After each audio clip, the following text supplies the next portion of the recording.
Good afternoon, everyone. I'd like to welcome you to the 17th meeting of the Planning Environment Committee. Please check the city website for additional meeting detail information. The City of London is situated on the traditional lands of the Anishinaabe, Haudenosaunee, Lenape-Wauk, and Adirondack. We honor and respect the history, languages, and culture of the diverse Indigenous people who call this territory home. The City of London is currently home to many First Nations, Métis, and Inuit today. As representatives of the people of the City of London, we are grateful to have the opportunity to work and live in this territory. The City of London is committed to making every effort to provide alternate formats and communication supports for meetings upon request. To make a request specific to this meeting, please contact pec@london.ca or 519-661-2489 extension 2425. At this time, I'll look for any disclosures of pecuniary interest. Seeing none, let's move on to consent items. Committee, what I'd like to do is a request for 2.2 to be pulled. Usually we would put that after the scheduled items, but due to the impact of one of the scheduled items, I would like to get the committee's approval for a change of order to pull 2.2, but deal with it at the end of the consent items. So Councillor Cuddies moves it, second by Deputy Mayor Lewis. I'll look for any conversation. Okay, we'll call that vote.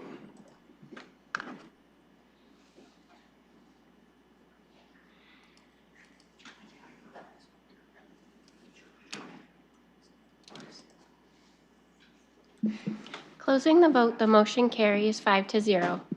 Thank you. Before we get into discussions of the consent items, I'd like to go to staff.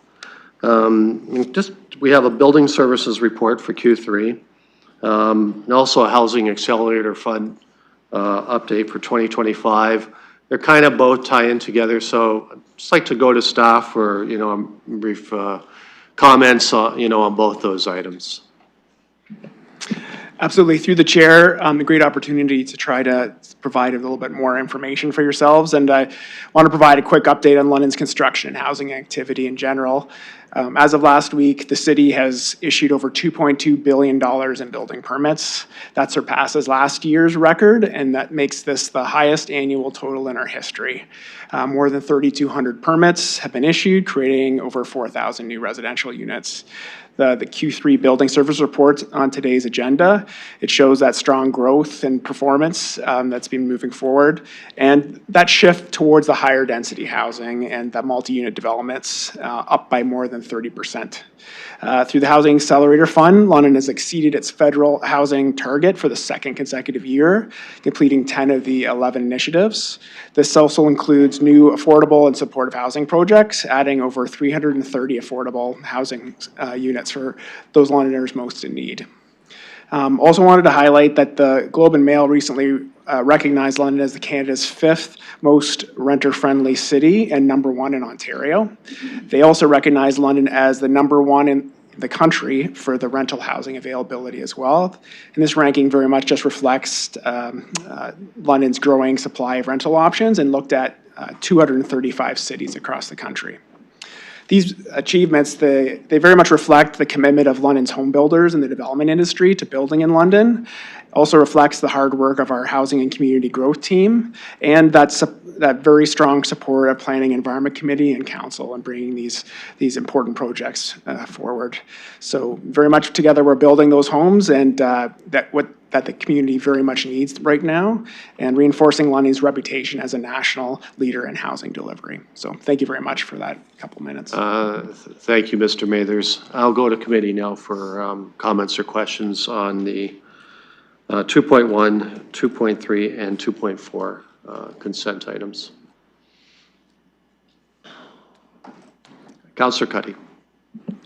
Thank you, Chair, and through you, just very briefly, I want to thank Mr. Mathers and his staff for the fine work you've done.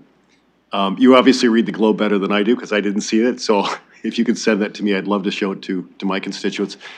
But I know we said this before, this committee's talked to you about it, but you are stellar, your whole team. Thank you for the fine work you do. Thank you. Look for other comments or questions. Councillor Purple. Thank you, and through the chair, kudos as well to the entire team and to the entire building division. When I look again quarter three, if you look at all the building permits and all of them, all 4 categories were within the 100% within the provincial mandate. So thank you for that. I do have a question regarding 2.4, and I forgot the deadline now, but the way it's going to be done now, we have the amount and the application. Are we going to be waiting for all of them to come in before the deadline, or are we going to evaluate them before? The reason why I'm asking if there are some potential projects we can cut the leading time, or if we are going to wait for the hard deadline. I think it was beginning of next year. Thank you. I'll go staff. Thank you, and through the chair, for the Transit-Oriented Development Incentive Program, we are including an application window that will run from January 5th, 2026 until March 27th, 2026. That is a hard deadline. We will not be administering any funding prior to that deadline, just to ensure transparency and fairness in the process, and that all applications have been received and evaluated fairly. Thank you. Councillor. Okay, thank you. And I did see the schedule you have there in terms of the evaluations, and we will be treating it based on that, not based on just the units. We are not looking at high density or low density. We are going really by the table, what was scheduled there, and we will not prioritize by the size, correct? Go staff. Thank you, and through the chair, that's correct. Councillor. Thank you very much. No more questions. Deputy Mayor.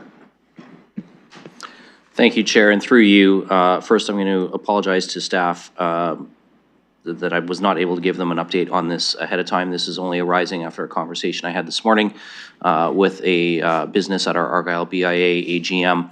But in the half update, one of the projects that's noted and supportive of it is the 2nd Street sanitary sewer upsizing between Oxford and Pottersburg Creek. The question comes down to, and I actually don't expect you to have the answer at the tip of your fingers, because I suspect you may need to connect with Ms. Scher's division. But 2nd Street and Oxford in particular have been disrupted twice already this year with full road closures for periods of time. We're continuing to do work with the East London Link rapid transit project there. I know we're going to have a development application that's going to be coming in that area later in the agenda. What are we doing to coordinate these half infrastructure upgrades with other existing infrastructure programs, particularly the rapid transit? Because it is getting to be very frustrating for residents to have closures for rapid transit and then have closures again just months later for infrastructure upgrades related to half projects. So if we can just get some comment on that. I'll go staff. Thank you, and through the chair, in terms of the projects identified in section 2.4, investments in housing-related infrastructure, there will be a subsequent staff report for each of those projects as it comes forward, identifying the source of funding as they commit to those contracts. So that would be an opportunity to have those conversations with the environment and infrastructure team.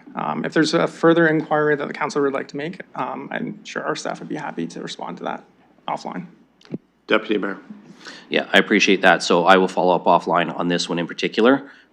Because it is getting to be a transportation problem that we're doing multiple projects in this corner and they're not coordinated. So follow up independent of that. And I know that that's not all about the people in this room. There's a whole other division that looks after some of this stuff. So I wanted to ask that question because it arose this morning.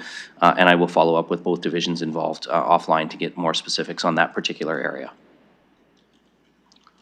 What I would need from committee is a motion to accept the 2.1, 2.3, and 2.4. Can I get a motion, Councillor Cuddy, seconded by Deputy Mayor Lewis? Okay, I'll go for further questions or comments now that we have that done. The committee will permit a few comments from the chair. Housing is one of the most important challenges that not only London faces, but the province and the country. I think that's evident by the fact that movements by the federal government with the Housing Accelerator Fund, $70+ million in London, The province, giving us targets of 47,000 units by 2031 with development charges, financial impacts if we don't hit those targets. And of course, our own housing needs in the city is evident with what we see every day with people having trouble finding homes. We've done our work, this committee and council, in zoning issues. And now it comes the next step. We've spoken about this as a challenge. We have to turn those zoning issues actually into work and shovels in the ground. And that's why I'm very happy to see this report showing the progress we've made with $2.2 billion in investment happening now, resulting in 4,000 residential units actually being built, not just on paper. And in this time of housing shortages, as Mr. Mathers referenced, the report in the Globe, which makes London #1 in the country for renter availability, and that's the purpose we're here, this committee and this council, and for planning. That's the end result, is to get houses for people that live in London. London's grown dramatically in the last 5 years, adding a population almost the size of Woodstock, as I said before, to give perspective. And it's incumbent upon the building community, staff here at City Hall, and other partners that we have in our social housing needs to find roofs over heads. So very encouraging with the report, but also with the building report that's presented today. So again, thank you for the good work of your staff, Mr. Mathers, for doing that next piece and getting those building permits through. And so we can get, as I said, shovels in the ground. So if there's no other comments or questions, I'll call the vote.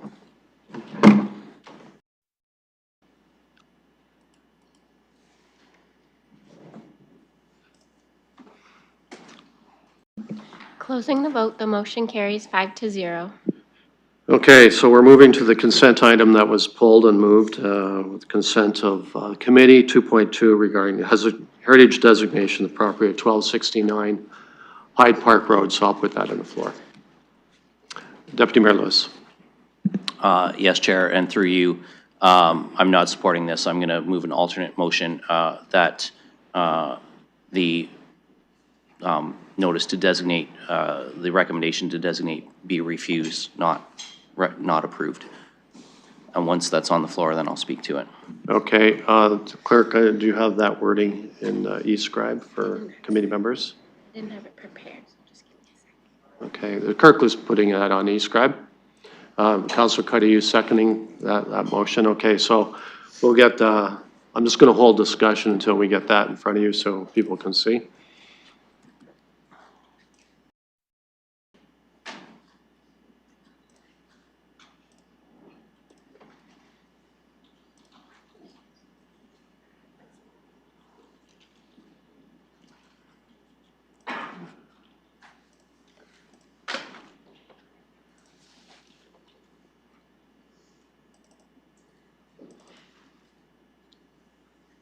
We'll need a minute.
Okay, it's now up on the e-scribe, so Deputy Mayor, can I go back to you? Okay. Thank you, Chair. So my reason for not supporting a Part 4 designation on this property, I mean, there's multiple reasons. We take a look at the consultant's report and the staff report. It fails on 6 or 7, depending on which report you want to look at, of the 9 criteria for designation. When we look at the contextual attachment to the historic Hyde Park corner, when you look at the aerial, and this is the aerial photograph from the applicant's consultant, but it's there in the report. You can't even see Hyde Park corner in the aerial photo outlining this block of property. That's the distance that you're talking about separation from that original hamlet to this property. So, you know, I've been very consistent. I do not support Part 4 heritage designations if they're not meeting at least half of the criteria. This one does not for me. Even when the criteria that we're looking at being recognized as it meeting the criteria, I actually have some disagreement with some of those findings. You know, it being a visible landmark in the community. If you're approaching south, from the south, heading northbound, there's a commercial development, a car dealership, a grocery store. You don't see that building until you're right on top of it. If you're southbound coming from the north, you're actually blocked by the railway berm. This item, and I get that there's a 2-part process, and I want to acknowledge and thank Ms. McNeely for clarifying why there's a 2-part process to this. But this was before our Community Advisory Committee in September, their subcommittee. Their subcommittee did not support recommending a Part 4 designation on this property. So for me, those things start to add up. There's a cumulative effect here. When the Community Advisory Committee is saying no, when I'm looking at the reports and the distance from the cultural context component, from that distance, from the landmark perspective of it actually not being a really visible landmark from anybody in terms of their commutes, that for me is a reason to say no. Even when we look at the future development and readaptive use as part of the staff report, and we're talking about the staff report. We got 2 of them here. When we're talking about the adaptive reuses, and when we start to talk about things like the South Street Hospital redevelopments, and how those are being maintained and integrating into a new project, yeah, that's true, with very, very significant public subsidies to do so. Not as a private redevelopment of housing, but through a very large public subsidy to redevelop the entire South Street Hospital project into affordable housing. So that doesn't carry weight with me in terms of the influence there. Quite honestly, when I see properties like Jarvis Street in Toronto, Hunter Street in Hamilton, I'm actually not influenced by what happens in other communities. You know, not too long ago, we had a discussion in this chamber about the impact of insurance on heritage properties and the use of alternate materials in heritage properties. I'm very mindful of the fact that in this case, the same thing comes into play. You're talking about big dollars. You're talking about materials that are not going to be easily sourced. You're talking about probably in the range of between 1 and 2 million. If you're going to try and move this building, we've seen movement attempts in other projects in the city run similar to that for moving them less distance. And so for those reasons, when I'm looking for an assessment on a Part 4 heritage designation that's come forward as a result of a planning application, if it's not meeting at least half the thresholds, for me, it's a no. We have to look at the cost implications of things. We have to look at the context of that checklist and make our decisions. Just because a recommendation for approval can be brought forward with 2 does not mean we have to designate it. That decision still lays with council, and I'm not supportive of a designation in this instance. Thank you. I'll look for other comments from the committee. Visiting councilors. Frank online. I see Councillor Frank online. Please go ahead, Councillor. Thank you. Yes, I just had one question. I was hoping staff could refresh my memory. How many criteria do heritage properties need to be designated by to be brought forward? And do we have any that meet all 9, or like what's the max number of criteria we have that a heritage property has met in the past, to their knowledge, through the chair? I'll go staff. Thank you. And through the chair, under the Ontario Heritage Act, property must meet 2 of the criteria of Ontario Regulation 906. In terms of other properties that we have that have met various criteria, it really kind of varies depending on each individual property. Most recently, I think the Kellogg's properties hit about 6 or 7, I believe, in between those ones. And that's considering, various resources and layered histories and multiple architects involved in those projects. For other properties like, let's say, Blackfriars Bridge or Eldon House, their evaluations were done at a different time, so Ontario Regulation 906 wasn't used, but I would assume those would probably meet about 5 or 6. Counselor? Thank you. So it sounds like we don't have a single heritage property in the city that meets all 9. So anyway, I just wanted to flag that during our deliberations on this. And then I had one follow-up question. Given that this is coming forward to designate, and I believe that there's also a planning application, what impact would it have if we designated this property to the planning application that I believe is coming forward for this site? Or is this not one that's under... I believe it is. I saw it in the media, so. Yeah. Counselor, yes, there is. Dealing with specifically the site, so I'll go to staff on that question.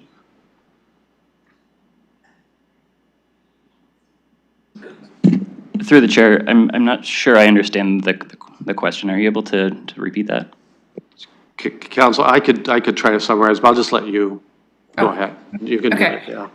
Yes, so my understanding is there is a planning application for this location in Kew, some apartment buildings. And now we have in front of us the option to designate this building. I'm wondering if we designated it, what would happen to the planning application process? So what the counselor is asking is, what are the impacts? So let's say this failed, what would the impact be on that application, which is further on in the meeting? Thank you. Through the chair, I'll do my best to try to answer this one. On the agenda later this afternoon, item 3.4 is the official plan amendment zoning bylaw amendment application. The staff recommendation on that is for refusal. The loss of a significant cultural heritage resource is found through the evaluation exceeding the minimum criteria for designation, contributes to that staff recommendation for refusal on the planning application. Conserving protected heritage properties is direction in the provincial planning statement, and the staff recommendation is that this property should be considered as a protected heritage property through the recommendations before you today. Counselor? Thank you. Yes, I imagine that was part of it, but I just wanted to clarify, given that there are 2 separate items on this agenda. So I'm not a member of the PEC committee, but I will be thinking about this before council. Thank you. Thank you. I'll look for other comments or questions. Counselor Hopkins? Yeah, thank you, Mr. Chair, for recognizing me. I know I'm not part of the committee, but I would like to encourage the committee to support the staff recommendation. It does exceed that criteria, but more important, Londoners do value this building, and it is a great opportunity for us to support heritage and how we value our heritage buildings. So I would encourage you to support the recommendation. Thank you. I'll look further. Deputy Mayor Lewis? Yeah, thank you, Chair. Sorry, one other thing that I wanted to mention in my reason for not supporting this. 2 cycles ago, the Community Advisory Committee actually brought forward, after a research of their list of the 2,000 or so properties on the cultural resource list to be reviewed, they brought forward a list of their top items. This was not one of those top items that even our Community Advisory Committee recognized as being really crucial for designation. If this wasn't coming forward as attached to a planning application, we wouldn't be seeing this as a recommendation as a top priority. And so for me, that's another factor. We did ask our Community Advisory Committee to identify the top priority properties for Part 4 designation evaluation. They brought forward a list. This was not one of them. Thank you. Look for other comments from the committee. Councillor Pelosi. Thank you, Mr. Chair. Just wanted to appreciate the core response that was sent in. I'll say that it wasn't under the designation of the property in 2.2. So just highlighting that the feedback was more tied to the application that we'll see later in the agenda of residents reaching out with concerns about the proposed application, as well as the ACO of London raising concerns about losing this architectural history as well. Thank you. Thank you. Other comments or questions from committee members or visiting? I'll ask the vice chair to take the chair, please. I'd like to comment on this. I can do that, Chair, but I have a motion on the floor, so did you want another member of committee? Okay, I'll go to Councillor Cuddy, if you could take the chair, so I can speak to this. Thank you, and the chair recognizes Councillor Lehman. Thank you. So, yeah, whenever we're looking at heritage designation, there's a certain amount of opinion that goes into it. It's not, it's more subjective than objective. It can be a challenge from that standpoint. I tend to agree with the Deputy Mayor's remarks. Out of 9 criteria, this meets 3 or 2, depending on which opinion you're going with.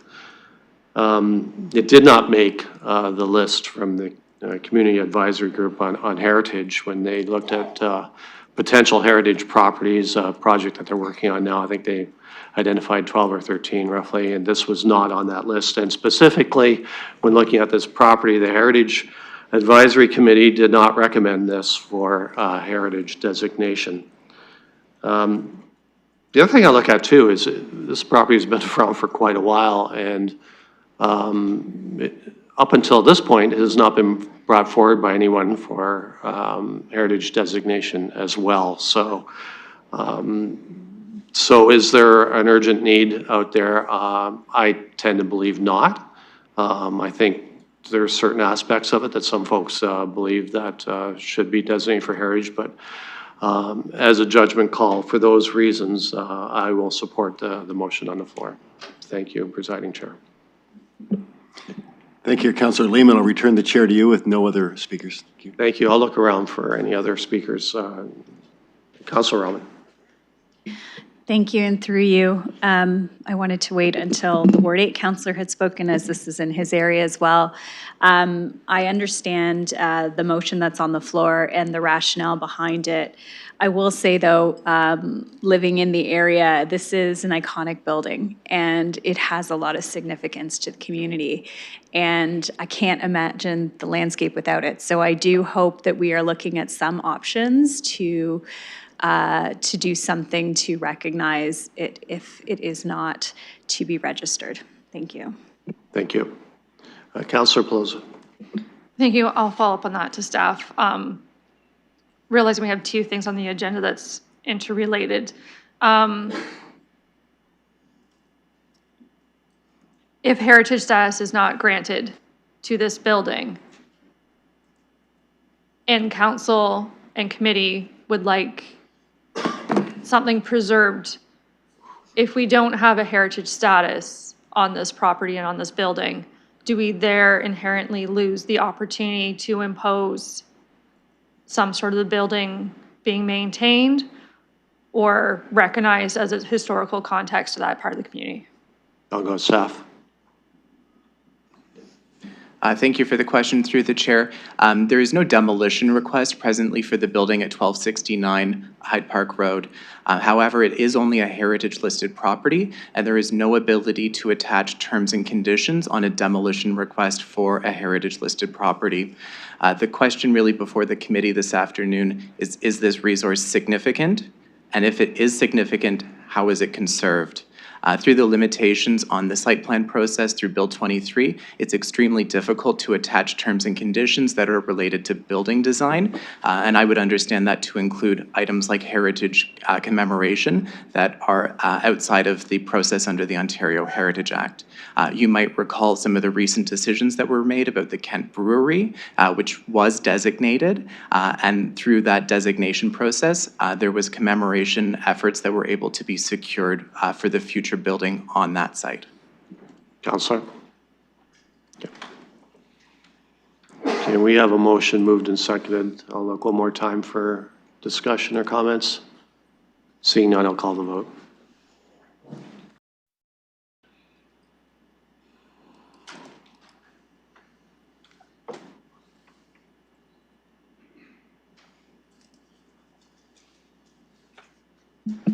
Closing the vote, the motion carries 4-1. Thank you. We'll move on to scheduled items. First item being 3.1, and this is regarding 144 Baseline Road West.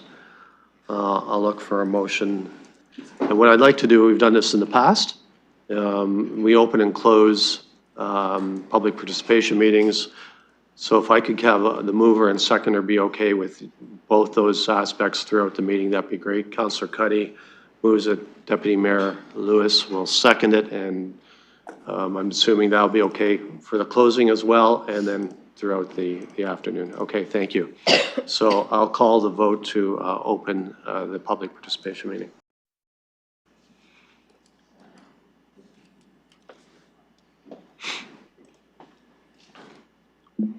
Closing the vote, the motion carries 5-0.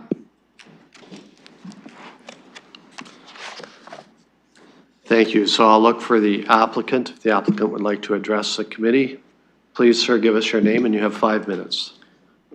Good afternoon, Chair and members of the committee. My name is Dan Murphy. I'm a planner with Civic Planning and Design, here today representing 95155222 Quebec Inc., the owner of 144 Baseline Road West. This application proposes a 2.5-story, 9-unit stacked townhouse development representing a modest form of residential intensification at the northwest corner of Baseline Road West and Cotswold Gate.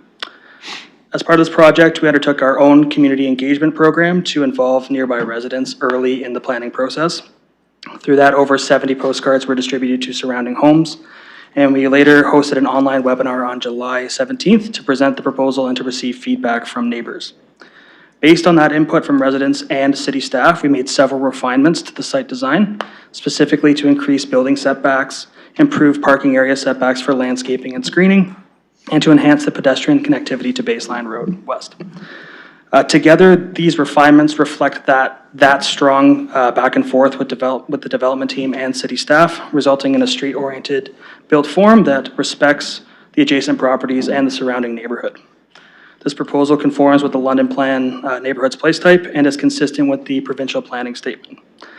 We want to thank Isaac DeCuster and the rest of the planning and development staff for their collaboration and feedback throughout this process. We're in full agreement with the staff recommendation, and I'm happy to answer any questions. Thank you. Thank you. I'll look for members of the public that would like to address the committee on this. Please, sir, go to the mic. Give us your name, and you have 5 minutes. Thank you very much. My name is Glenn Giroux. My wife Denise and I live at 148, which is the property right next to the proposed project. I have 3 areas that I wish to discuss. Number 1 is they've got on the site concept that the waste storage site, which is basically 9 garbage bins, be put on the west side of their property right next to our home, right against the fence. I believe they've asked for a variance to make it even closer to my property. My concern is 1, the smell.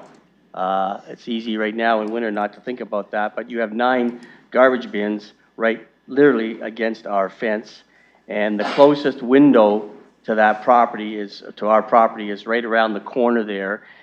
And I have a 37-year-old autistic son who lives with us, and that is his room basically 90% of the day. And there's 2 things that are very difficult for him to deal with. One is texture of clothing and smell, specifically decaying smell. So here you have the closest window in my whole house, right next to 9 garbage bins. So I would appreciate them seeing that they get moved to the other side or somewhere away from us. In addition to that, my concern also is that it's in an enclosed area, you might say, and Skylar Frank, who we just talked to last month, she had a meeting just down the street from my place, that the seniors building is having a real problem with homeless and drug paraphernalia, and people are going through all their garbage bins on a regular basis. And here we have basically a hidden area right next to my house, but also away from the public, where they could spend hours going through garbage, and it's right next to my place. So that's my first consideration. Second is we have a beautiful tree right on the corner of our southwest corner of the property. It's about 75 to 100 years old, and I'd appreciate them considering keeping it and not having it destroyed. The canopy certainly goes over to my property. It's in the furthest corner of where this building needs to be put up, but saying that, it could easily be demolished just by the fact that they want to do it.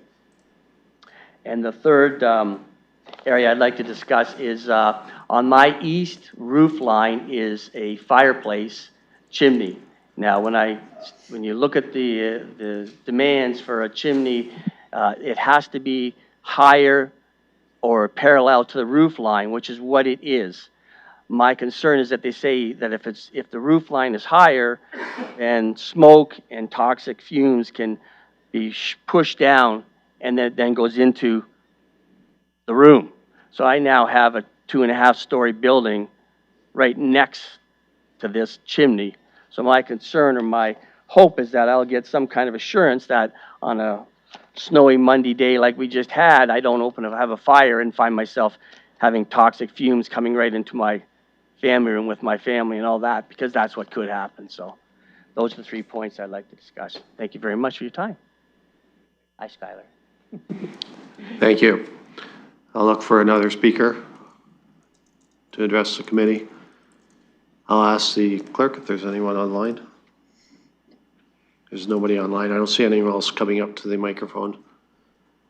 So we have a motion already moved and seconded to close the PPM, so I will call the vote.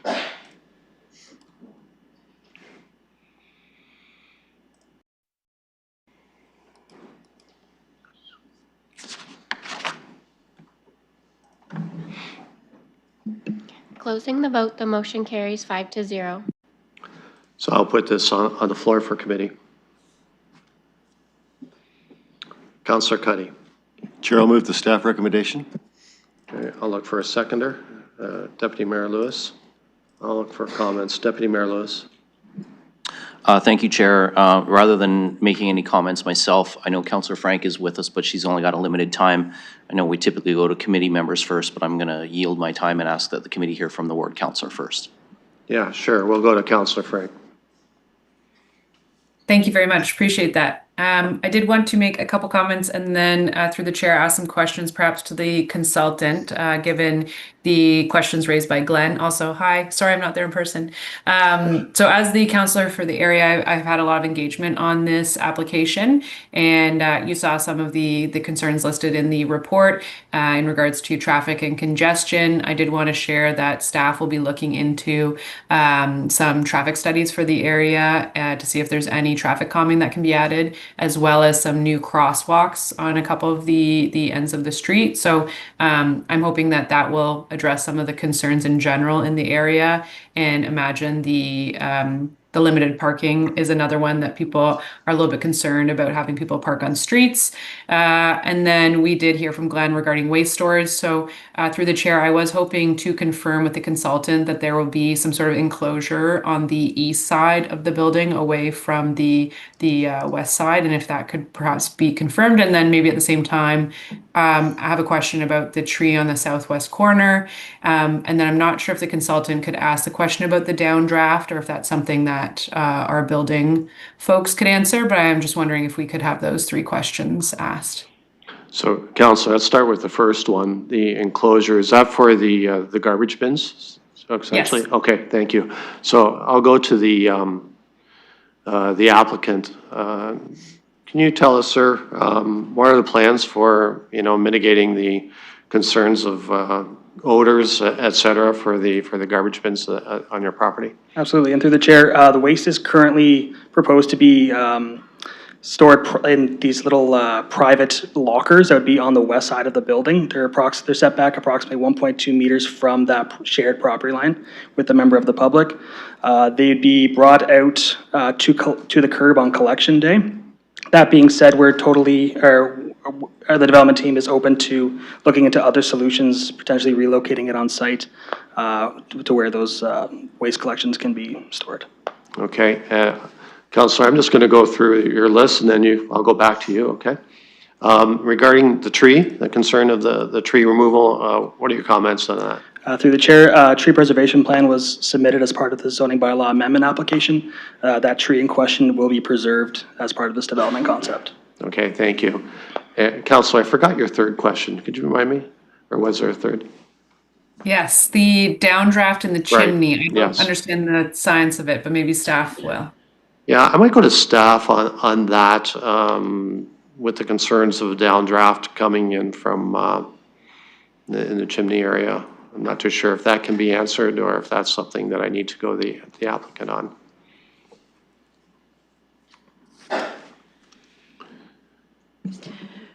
Through the chair, I believe this would be a question more so for the applicant. However, it probably is a building code matter. Okay, so yeah, that would probably be falling under building code. Councillor, do you want me to go to the applicant with that concern? Sure, if they have any comments. Okay, I'll go to the applicant. A, if you're aware of that concern, and B, if there's anything that, that are in your plans to mitigate that.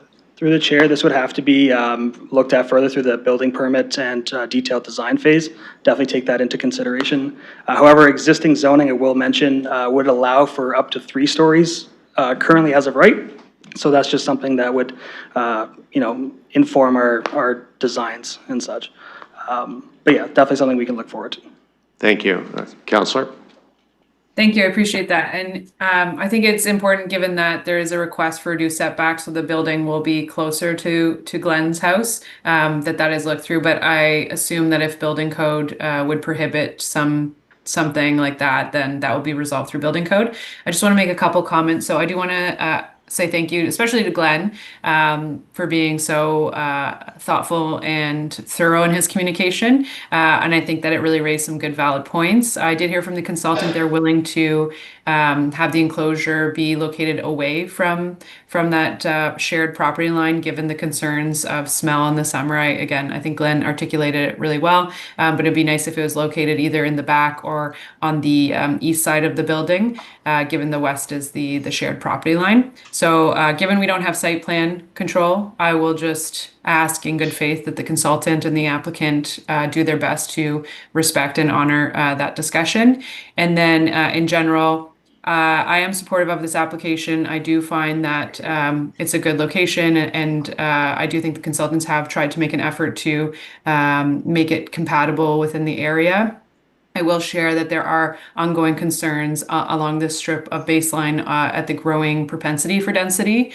So I do want folks to be aware that there are some concerns from neighboring residents, and that was highlighted in the report as well. But overall, I am supportive of this, and though I can't vote here, I will vote at council in support. Thank you, Councillor.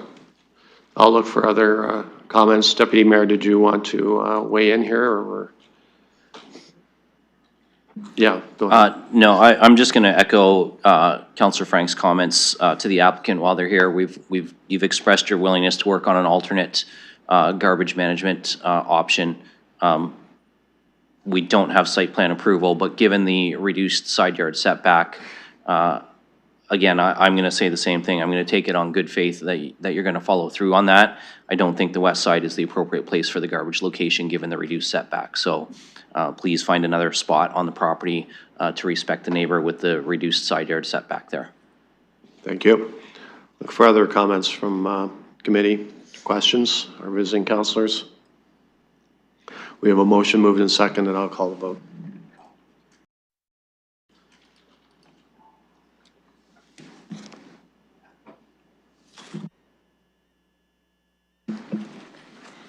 Closing the vote, the motion carries 5-0. Thank you. Moving on to 3.2, this is regarding 1453 to 1459 Oxford Street East and 648 to 658 Ayreswood Avenue. So we have a motion already moved and second to open the PPM. I'll call that vote.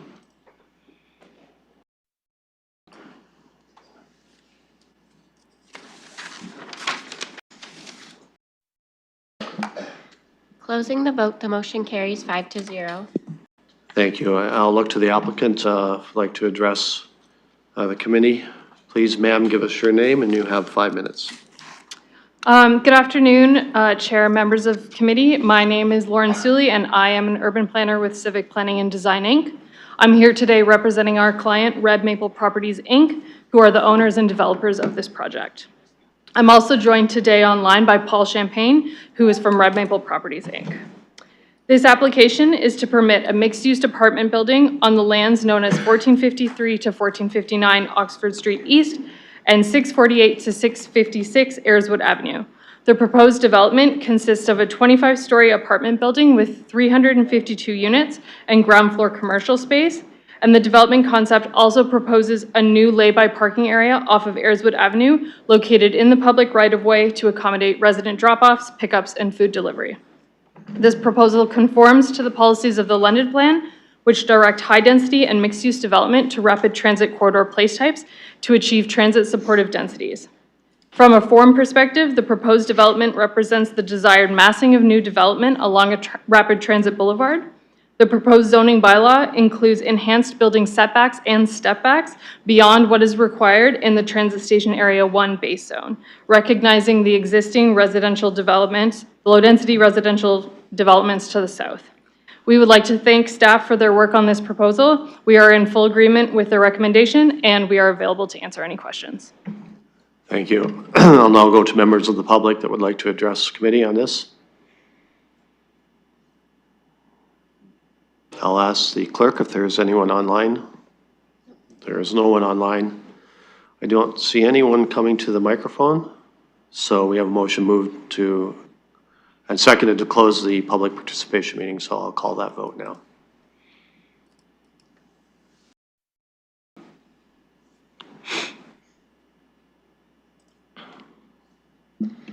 Closing the vote, the motion carries 5-0.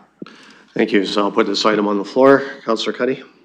Thank you, Chair. I'd like to move the staff recommendation. Okay, I'll look for a seconder. Deputy Mayor Lewis. We have a motion moved and seconded. I'll look for comments or questions from committee members or visiting councillors. Councillor Cuddy.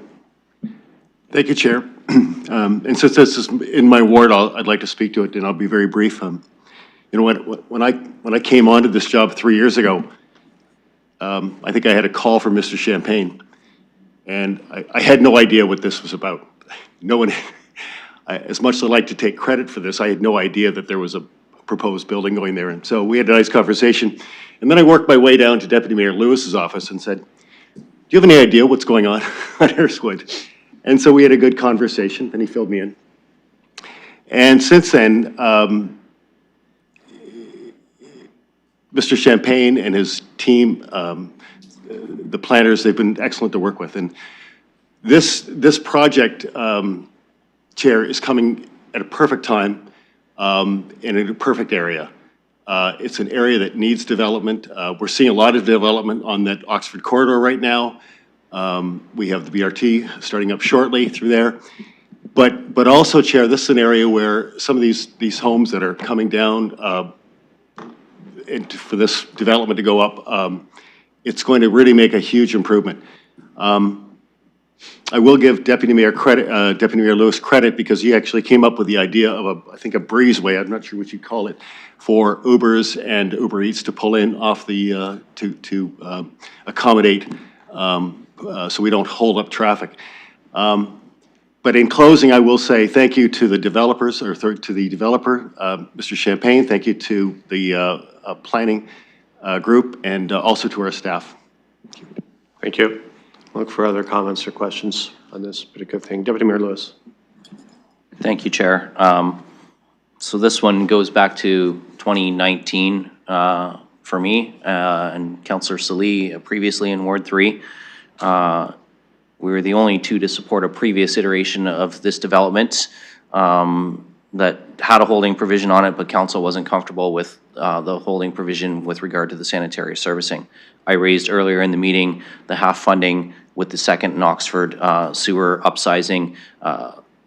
That's an important component of this entire area because it impacts Oxford and Second as well. We've got the Old Oak redevelopment of the Legacy Village happening right next door to this. It is on the East London Link Rapid Transit Corridor. It is purpose-built for student rentals, which we know are desperately needed around the Fanshawe College area. I am very, very, very pleased to see this before us. I support the staff recommendation. I think the applicant and the planners have done some great work to keep this alive and moving forward. I'm thankful that Red Maple and Mr. Champagne did not give up, that they could have. This is kick at the can number 3, I think, if memory serves properly. And they worked with us, they took some feedback, they changed some of their designs.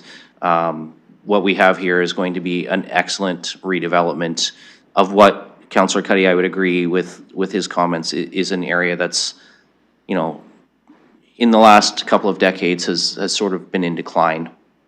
We've seen single-family homes that have been cannibalized into student rentals that are frankly, they're overhoused in terms of the number of people that are trying to fit into those small, what used to be single-family homes. This is going to provide an actual good building for students to call home while they're attending Fanshawe College. It complements the building that's already at Oxford and First, and it will complement some of the rental development that's happening in Legacy Village in the years ahead too. So very supportive of this. I want to thank, I also have to thank our staff because you continued to work with the applicant as well, identified areas of deficiencies that needed to be changed. We've seen some of those addressed and corrected in this most recent iteration. So I'm happy that working together, none of us have given up on it, and we're finally at the finish line where we can give an approval to this one today, I hope, and an approval at council, and then we can start moving forward with site plan and getting shovels in the ground and the foundations poured and getting that counted towards our federal and our provincial housing targets and get some students housed and let some of those areas slightly to the south and to the east, along Hanseld, along Dale, start to return, hopefully, to some single-family housing opportunities as some of those cannibalized properties are able to go back on the market for family rental or for purchase to become single-family homes again. Because I think that will be the impact that this has as the Fanshawe student population changes and as rentals are available right across the street from campus. It will take away that need to spread further and further into the neighborhoods. So I think this is a win for everyone, and I just thank you to everyone who's been involved in this. Thank you. Councillor Pribble. Thank you. I certainly love this project, and I love how it mirrors the one on the First Street. But my questions through you, Chair, to the staff. Is this really going to be going to the source on the Second Street? And if it is, I just want to make sure, because there are some other proposals on the south east corner, Second and Oxford. And if it is, do we still have sufficient space? Thank you. Go ahead, staff. Thank you, through the chair. Yes, the basically everything starting at this development going east goes to down Oxford to Second Street. So the upgrades that were anticipated for 2026 will open up about 30 liters a second, which is pretty significant. So it should be able to accommodate many developments in this area moving forward. Thanks. Councillor. Thank you. No more questions. Thank you. Thank you. Look for other comments or questions. A motion moved and seconded. We'll call the vote.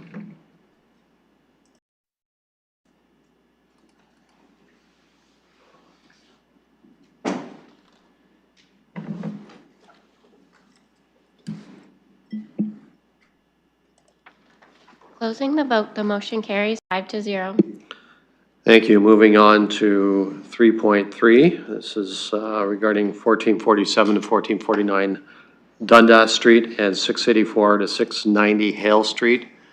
We have a motion already moved and seconded to open the public participation meeting. We'll call that vote now.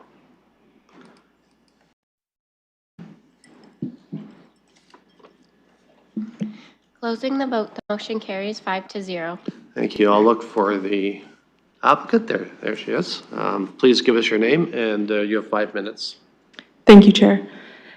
Good afternoon, members of PEC, attending council members, staff, and members of the public. My name is Aaliyah Richards, and I'm a planning consultant with Zelinka Priamo Limited, and I'm joined here today by my colleague, Harry Frusios, and the property owners and proponents of this application, Andy Laricos and Peter Laricos.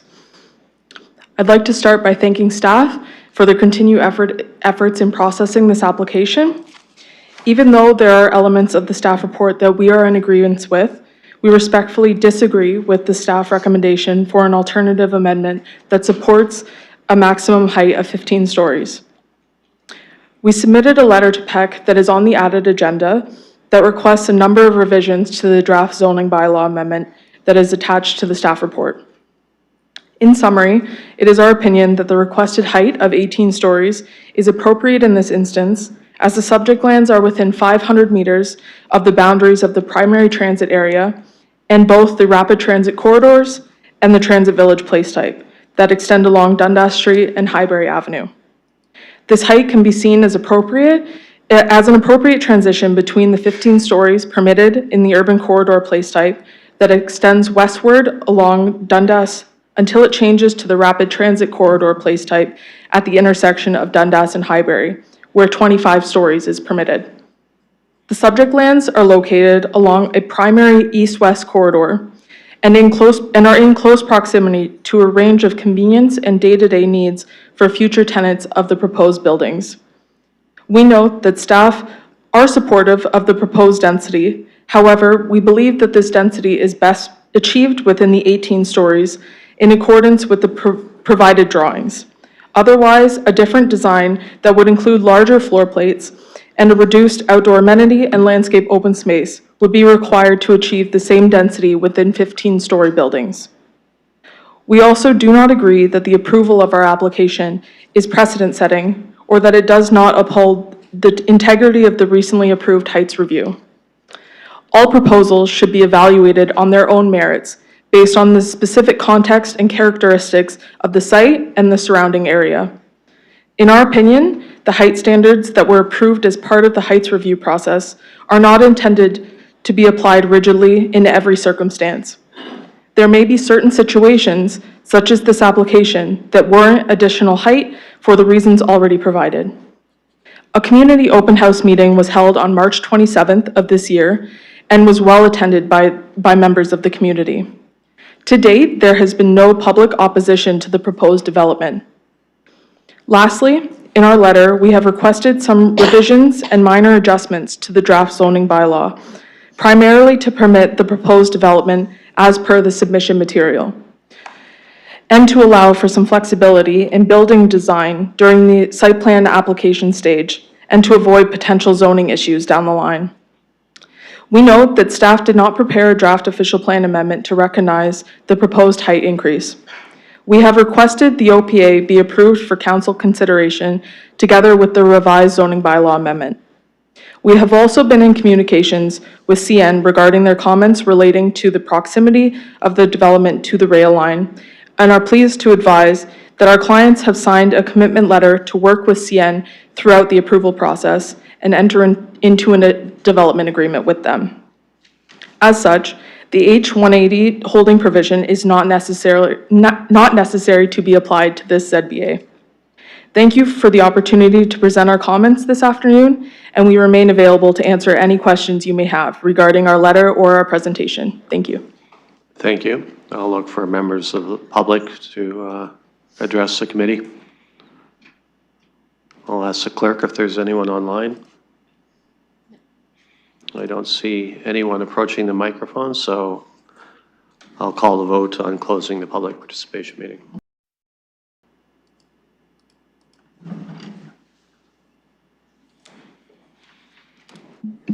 Closing the vote, the motion carries 5-0. So I'll go to committee, Deputy Mayor Lewis. Thank you, Chair. I submitted to the clerk last night and copied you on an alternate motion to approve the proposal.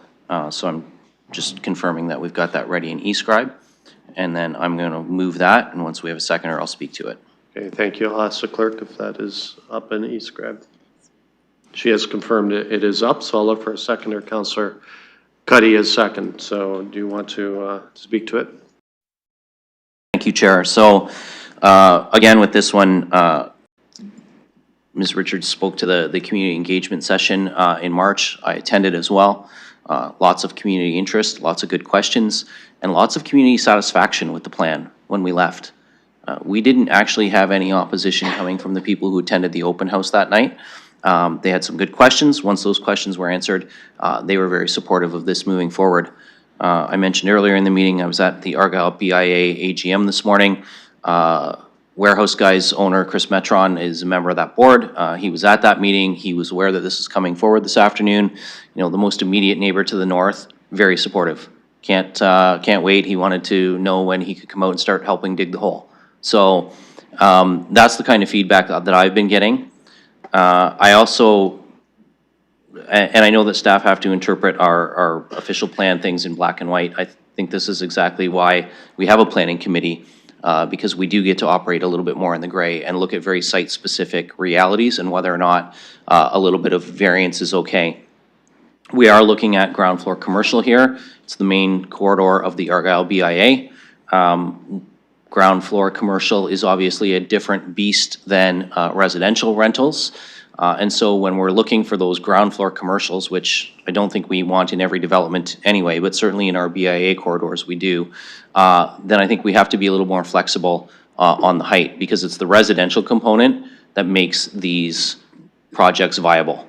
That's where the surety of the economics come in, that they know they're going to be able to pay back their financing once the building's built. And over the years, I mean, filling commercial spaces can be a little bit more challenging. They're bricks and mortar retail and service provisions are changing. And so to have that opportunity, then I want to also acknowledge that that opportunity comes with some additional challenges, and that a little bit more residential here is fine. It is also worth noting, we're recognizing Hale Street under Policy 43, that Hale Street portion of the property as being part of the urban corridor. Because of its attachment to the Dundas properties, I think that's the right way to go. Where I disagree with our staff is on the application of Policy 86, which does encourage and direct the most intense forms along the rapid transit corridors in downtown. But it doesn't say only intense development should be in those areas. It says that the most intense development, but we're not talking about a 35-story or even the 25-story that would be allowed 500 meters away. We're talking about a 15 as of right, going to 18. Sufficient parking, there's a 1-to-1 ratio, so I'm not concerned about the parking impacts in terms of the rest of the neighborhood. And it is, as I mentioned, within 500 meters of what will be a major rapid transit corridor transfer point. But beyond that, this area is actually very well served. I'm sure members of the London Transit Commission will be happy to hear me praise part of the London Transit Commission service with express and regular service through the 93 and the 2. And so this is one area where actually the transit service is excellent. And so a little bit more intensification along a transit corridor that's very well served makes a lot of sense to me. So again, very supportive of this. I have had no real community objections. There's been a lot of community support for this. Peter and Andy and the Zelenka Priamo team have kept in touch throughout the process as they've worked on this. The BIA has been involved, the Community Association has been involved and sent members to the public meeting that was held in March as well. The Argyle Community Association had their meeting last night. They're aware that this is coming too, and again, no objections, just supportive encouragement to start getting some new rental spaces built in Ward 2. So with thanks to the applicant for all the work that they've done on this, with thanks to our team. And again, I know your recommendation is a refusal, but I know you also have to interpret the policies as they are. We get as council to be a little bit more flexible with those, and in this case, I think we need to be, and I'm looking for that additional flexibility and asking for my colleagues' support. Thank you. I'll look for other comments or questions from committee.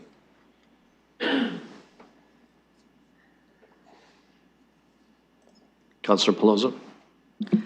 Thank you. I appreciate that there was a community consultation. Donna and the ward councillor has been very involved throughout this. I'd be remiss if I didn't say I would have appreciated if this was circulated in advance. This is the second one at committee today for those who are trying to come prepared and looking into this in advance, and especially considering it was noted for original refusal. Sometimes you go through it with a different lens. I appreciate that a lot of checks and balances seem to have been along the way with engagement done. Just I know a lot of times when residents don't think something's coming, they don't bother to make comment because it's what they wanted. And we usually only hear from them when they're opposed. So those are my main concerns. Through you to staff, just making sure that the bylaws and everything could be in order and obviously in time for councils. And both the added Zelinka letter and the original refusal do cite the maximum of 15 stories. I just don't see that exactly in the wording that's before us. So making sure that we're all on the same page as I compare different communications and letters. I'll go staff. Through the chair, if I may confirm the question, is it just requesting clarification what the maximum contemplated height is? Councillor. Yeah, just Zelinka in their letter on that added is saying maximum 15 stories, and we were talking about the 15 stories, and I don't see 15 stories necessarily noted in here, so just making sure that this would pertain to maximum 15. Go to staff. 10? Sorry, Sean, we'll go to Deputy Mayor later. Deputy Mayor Lewis. The maximum under the London plan is 15. The request is for 18. So to staff, is that correct? In which bylaws are we coming back with 15 or 10 stories in a bylaw? I guess I'm looking for clarification of what's actually on the floor. I'll go to staff. Through the chair, the maximum height contemplated in the London plan is 15 stories. The height requested by the applicant is 18 stories. Staff are recommending 15. So refusal of the requested specific policy to the London plan. Councillor. Thank you. Other comments or questions? Seeing none, we have a motion moved and seconded. I'll call the vote.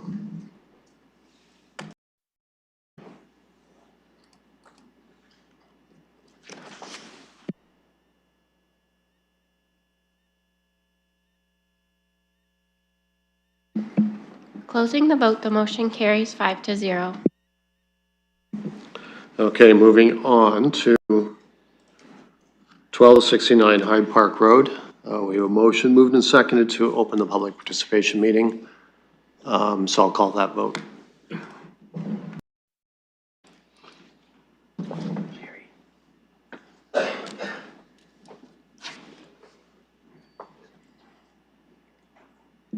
Deputy Mayor Lewis.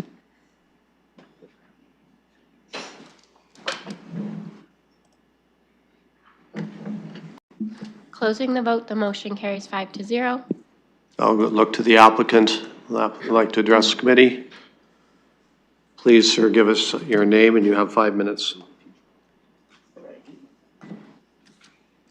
Good afternoon, Planning Committee, members of council and staff. My name is Paul Weigel from North Development.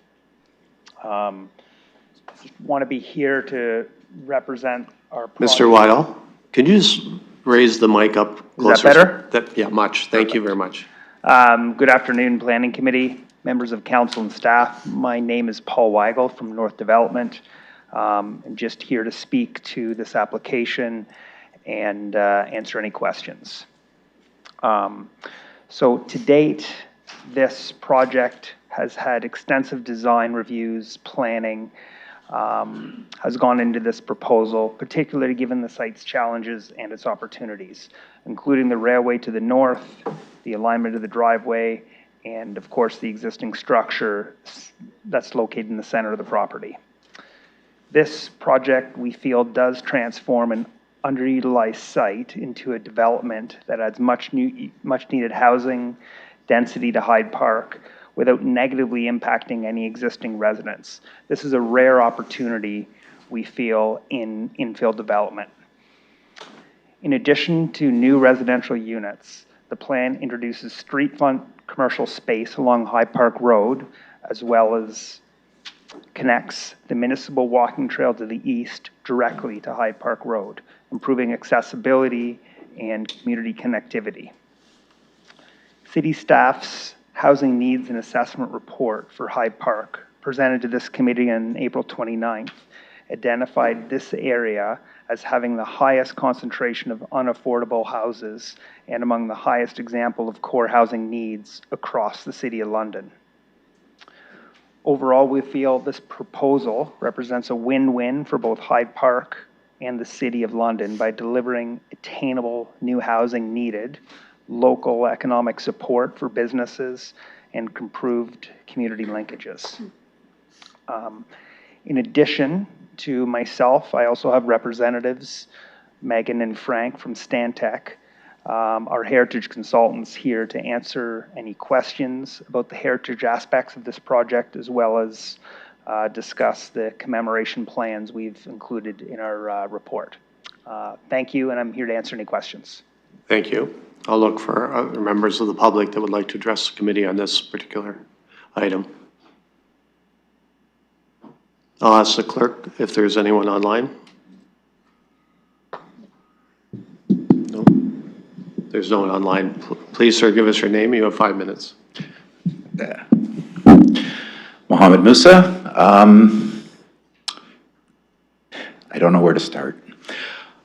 I will start at the point of, same point I was making a couple of months ago. This is another one of these recommendations of staff that you will, and I will use the term ignore again, unless they give you what you want. I'm looking forward to, and I don't see the mayor here today, but I'm looking forward to a, notwithstanding the recommendations of staff as an amendment.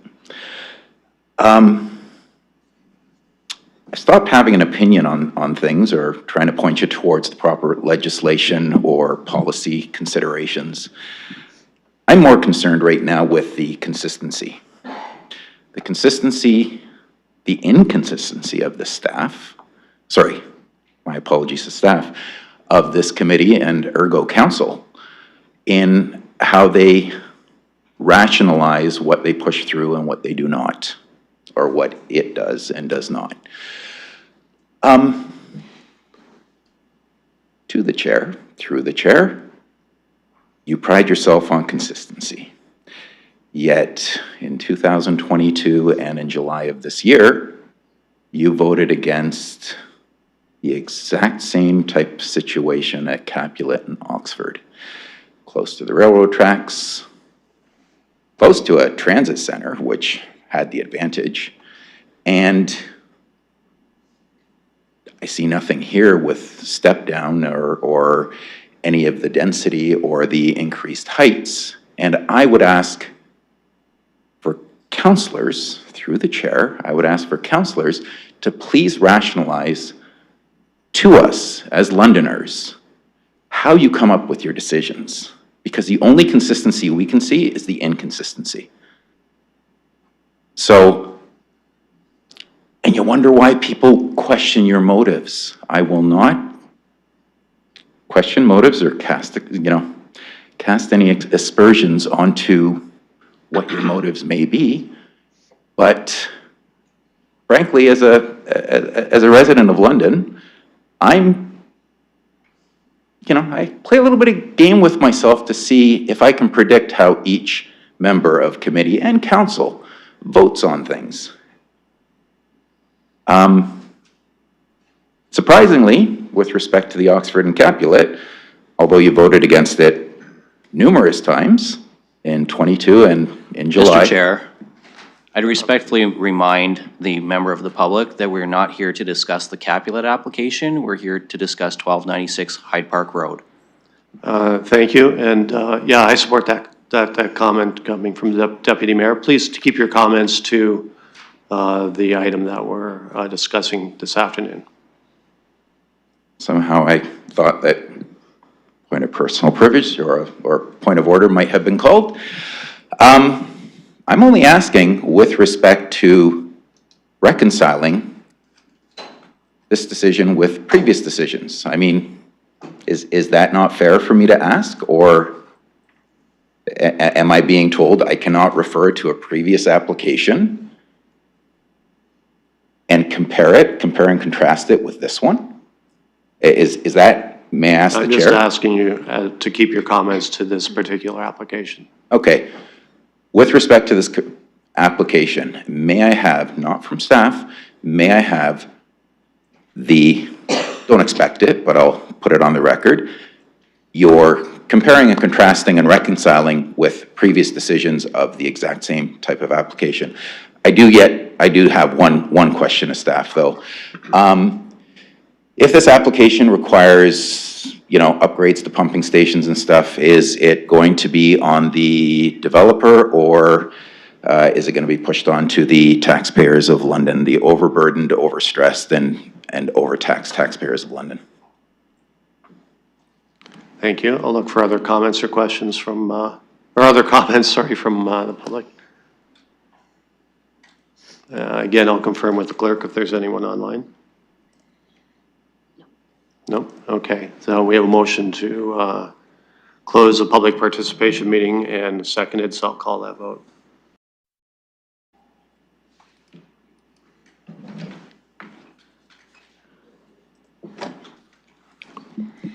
Closing the vote, the motion carries 5-0. There was one question raised that will go to staff regarding infrastructure for this particular project. I'd like comments on that. Thank you. Through the chair, this particular project, the upgrades to the pumping station is funded through the Housing Accelerator Fund, which was part of this agenda under the consent items. Thank you. Thank you. So what I'm going to do is, because I have an alternate motion, I'm going to hand the chair to my vice chair.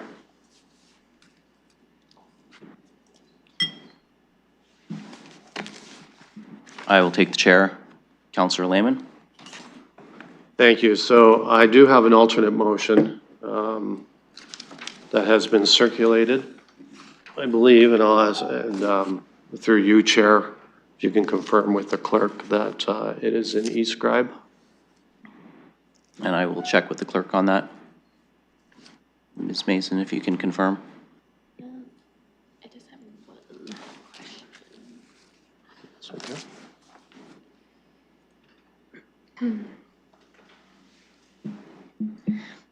I would just like to clarify, I did receive this from Councillor Lehman, and is this the same as the one from you, Deputy Mayor Lewis?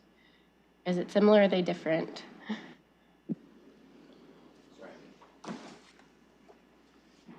They're different, and I'm not putting mine forward. The one you received from Councillor Lehman, I think, is the one that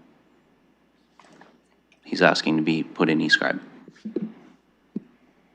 Sorry, could we also have confirmation that it was circulated? I'm just looking for a timestamp in my emails and I don't see it.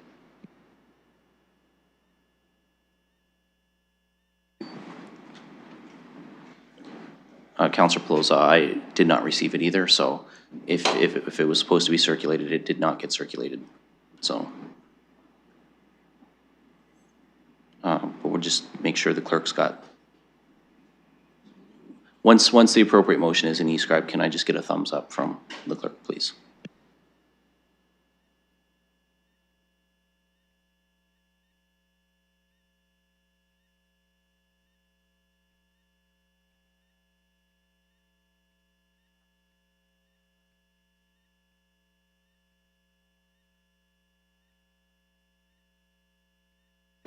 Okay, I'm seeing the clerk nod that it's in eScribe now. Councillor Lehman, did you want to introduce that? I'll introduce that presiding chair and look for a seconder.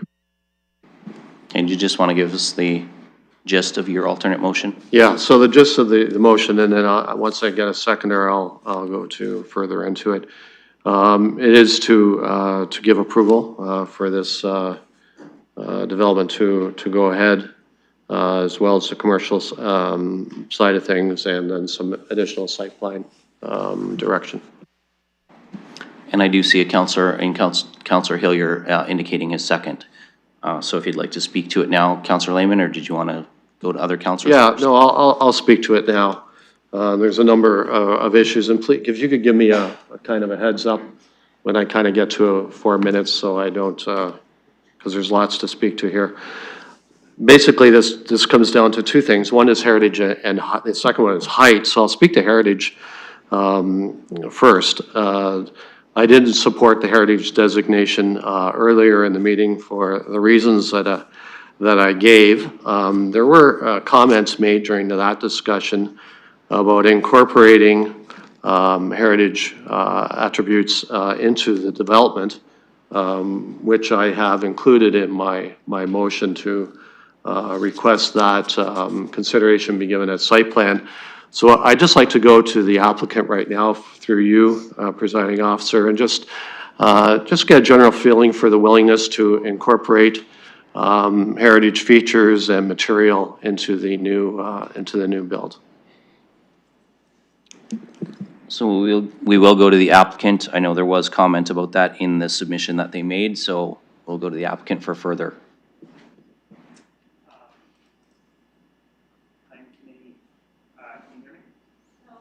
Not really, no. Give us just a second for the IT folks to make sure your mic's on. Okay, we should be able to hear you if you use the mic now. Planning committees, councilors and staff, we have certainly have put a lot of consideration into the commemoration of the heritage aspects of this building and also Hyde Park into this application. I think I would like to turn over the discussions and questions specifically on that to the heritage staff that's put a lot of work into making recommendations to us. But essentially at a high level, we are incorporating aspects of the building and the architectural features of the building into commemoration, as well as heritage aspects of Hyde Park in an area that will be very publicly visible along the path that connects the community trail to the east along to Hyde Park. So I think specifically maybe I can let both Megan and Frank talk more about that, but we've really followed their recommendations on what would be most appropriate and bring value to London. Councillor Lehman, did you want to hear from, I believe it's the Stantec consultant on that? I wouldn't mind. It's up to you, Chair. Please, if you can respond to the councillor's question for us. Perfect, through you, Chair. Yeah, the commemoration plan that was attached as an amendment, or an addendum, sorry, to the impact assessment kind of outlines in broad strokes what we would be looking to do. Kind of as you've heard, the significance of Hyde Park as a community would be explored through a commemoration wall that would span a public pathway. So without going into too many of the details, we've identified some historic photos, also some material from the house that could be salvaged and incorporated as well into this kind of commemorative space. But we would look to make it a community exercise, as well as one informed by the history of the property specifically, as well as the built materials. Councillor Lehman. Thank you. So yeah, I did hear some feedback regarding the heritage. The other side of heritage stuff is the restaurant that's operating there. And I remember going to the Horse and Hound. That was the original restaurant there. And then there's been 3 restaurants since then, the most recent being Crossings. And I just want to ask, through you, Chair, again to the applicant, with regards to future restaurant being there, are you willing to engage in discussions with a restaurant operator, including the current operator that's operating there now? Again, we'll go to the applicant for their response. I'm also going to get staff to comment on the specific area policy, shopping area, place type, and what that would allow. Through you, Chair. The site plan that we presented does have an area, a building on front that we've intended for a restaurant. We've certainly all eaten at the current Crossings. I have, and very much enjoy the food there, and have even discussed the opportunity to continue the lineage of a restaurant on that property. So if not even the current operator, a future operator could continue to operate that kind of service on this site. Thank you. And Councillor Lehman, if you'll just hold. Ms. McNeely, could you or a member of your staff, whoever wants to field this one, the motion does speak to a specific areas, shopping area, place type, holding restricted commercial service to a holding business district special provision. Can staff comment that those provisions in fact would allow the operation of food service, restaurant type establishment in the commercial? Thank you, and through the chair, the shopping area place type permits a wide range of uses, including retail, service, office, entertainment, recreational, educational, institutional, and residential uses. So this includes restaurant use. Restaurant uses are permitted within the shopping area place type. Thank you, Mr. DeCuster. Councillor Lehman. Thank you, Deputy Mayor. So in my motion, there is reference in the site plan to those things. I want to go over and discuss the next thing, which is the height. That's the other concern. I'm glad the gentleman in the public participation portion raised my personal actions in the past in this committee. You know, we have the London Plan, we have, you know, height bylaws, or not bylaws, but height guidelines, so to speak, that have been passed. What's the purpose of this planning committee? If this wasn't up for discussion, then we wouldn't be needed. It would be a staff direction on all these things, but those are guidelines. And in the case of the one that was referenced, which I was planning to bring up anyway, because I think it kind of makes my point, there was a situation where, although it was on the border of the transit village, so the height of 23 stories, I believe, was allowed or permitted by staff and was approved by council. I opposed it because I believed in that particular instance it wasn't appropriate. Behind it was right behind it was a long-term care facility for seniors, and then to the west of it was single-family residences on the other side of the tracks. So I didn't agree with that recommendation at that time. Now I'm on the opposite side because I do believe there's mitigating factors to the other way. Where this particular land is a triangular land. On the south and east, it's essentially surrounded by a very large car dealership. On the north are railway tracks, and then beyond the railway tracks is a continuing of a commercial strip. There's limited residential impact. I think that's important because we here at this committee hear very often, every meeting, the impact on residents when we do infill. We're faced with a housing situation where we need to address it through various means. When we look at our own urban growth boundary review, we hear, well, we don't want urban sprawl, we don't want to pave over farmlands, we need higher density and we need infill. Well, in my opinion, I think this is an ideal opportunity for infill with very limited impact on a surrounding residential neighborhood. That is usually the case, as we heard earlier this afternoon. Councillor, just letting you know you got about 45 seconds. Thank you, I appreciate that. This also follows the ideals of the London Plan in terms of walkability. This is within a 5-minute walk down to Sarnia and Hyde Park Commercial Center, where there is a grocery store. It's also a 5-minute walk to Hyde Park and Gainsborough, where there's another commercial area.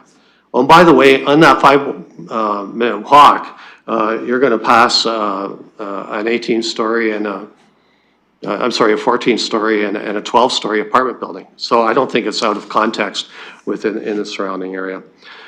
Listen, if we're going to have proper infill, there's times when it's not going to meet up exactly with the guidelines we set down. I look at this as an opportunity to provide housing in an area that's underserved, and I drive by frequently and think is the ideal spot for additional housing for Londoners. So I appreciate your support. And you're at your time. Looking for, actually, you have a motion, so I'll retain the chair. Look for other speakers.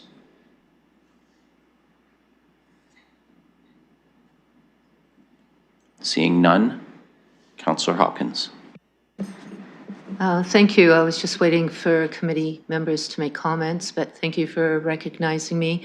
I do have a question through you, Presiding Chair, to maybe the applicant. He did in his presentation speak to the development of attainable housing in this area. And just want to understand exactly what does that mean. Well, we can ask the applicant.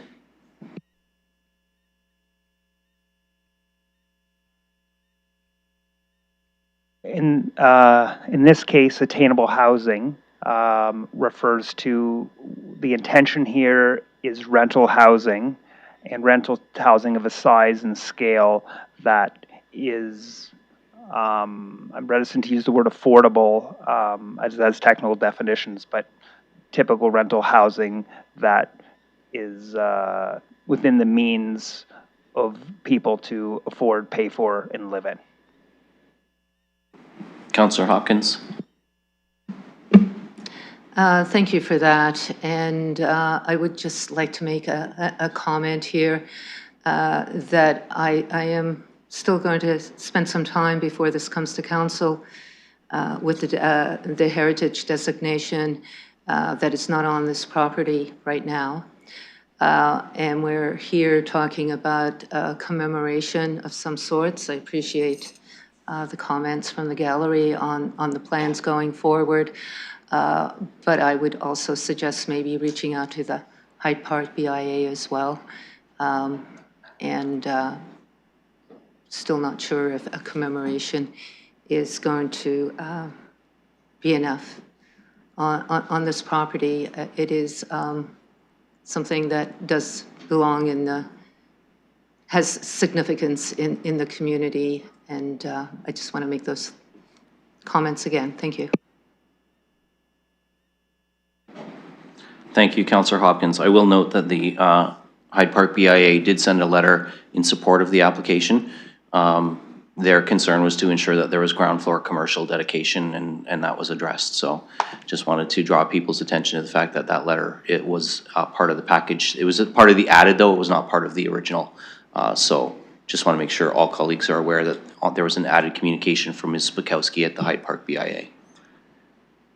And we'll look for other speakers. Let's see, Councillor Pelosa. Thank you. As the presiding officer highlighted that, I'll highlight there's other communications from residents opposing the development as well.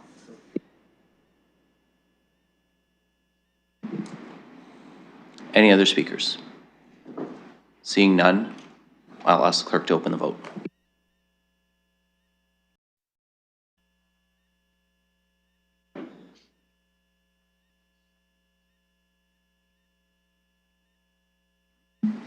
Closing the vote, the motion carries 4-1.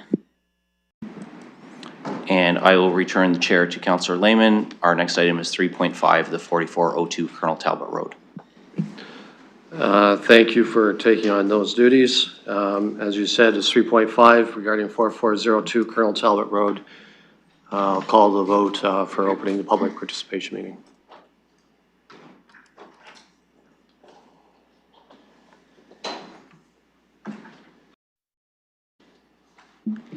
Closing the vote, the motion carries 5-0.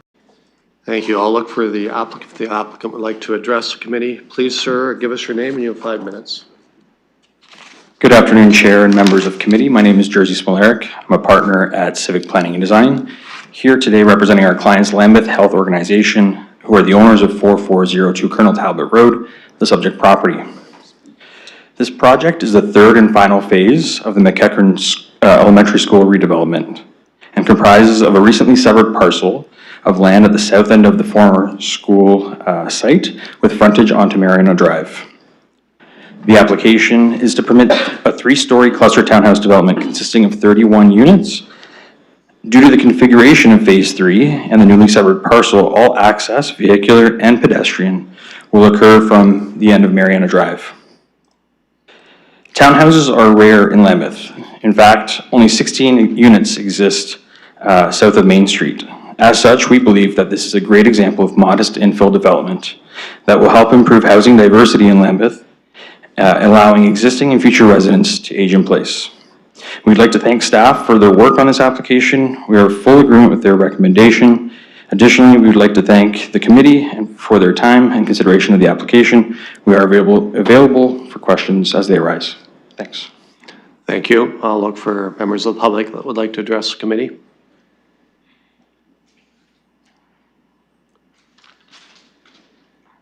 Please, ma'am, give us your name and you have 5 minutes. Josie Toogood. I live at 18 Mariana Drive, which is directly beside where this new development is planning on going in.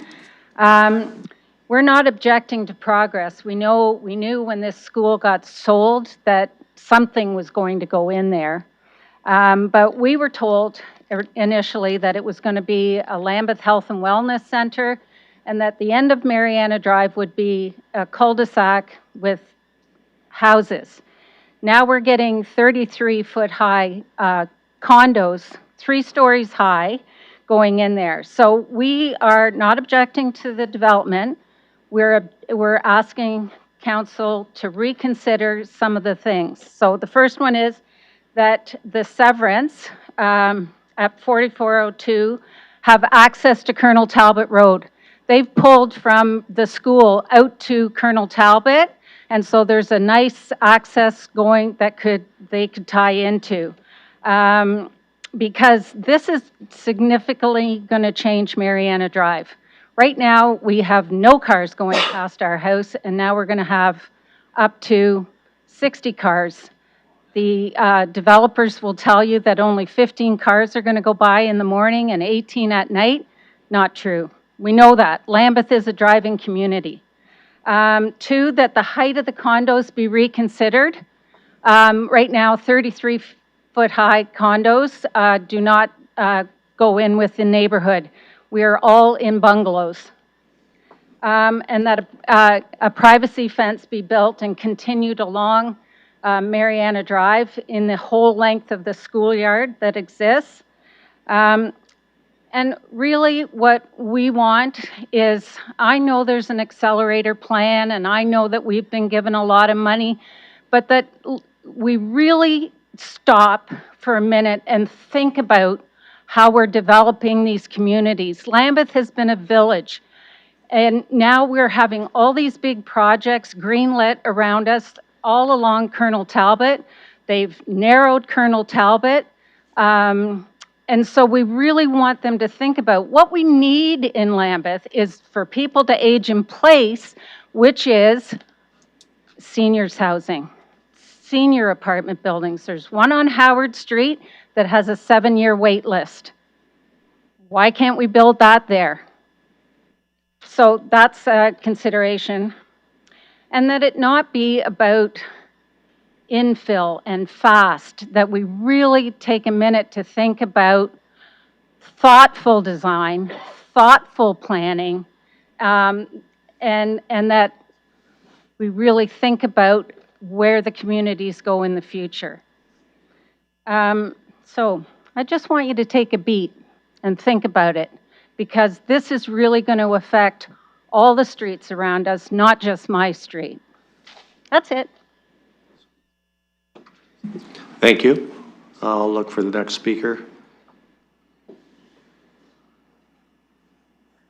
Please give us your name and you have 5 minutes. Yes, can you hear me through the mask? Can you move the mic just a little closer maybe, or can you stand just a little closer? Closer to the mic? No, not too.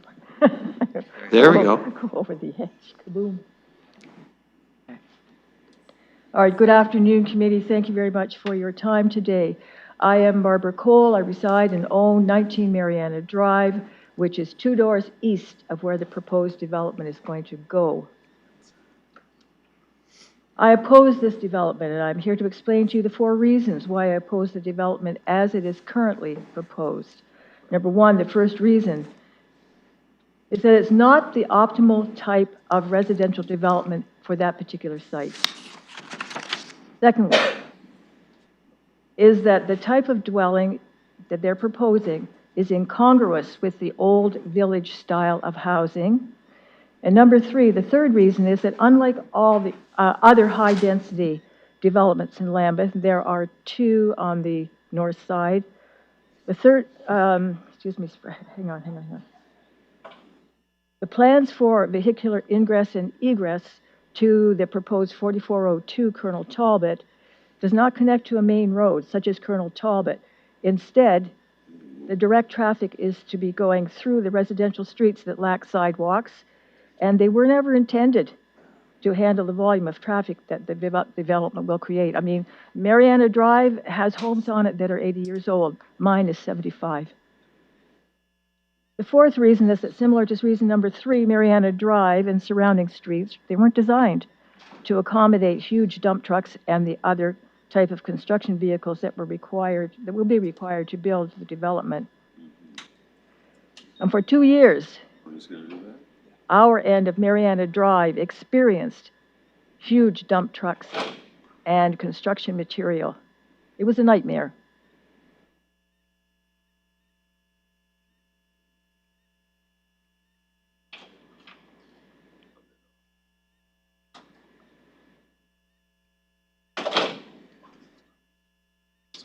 Here. Okay. To the point that that site is not for 3-story tall cluster townhouses. Instead, as Josie said, we need retirement living in Lambeth. With a 7-year wait for the units on Howard, that tells you right then and there that we need retirement living. The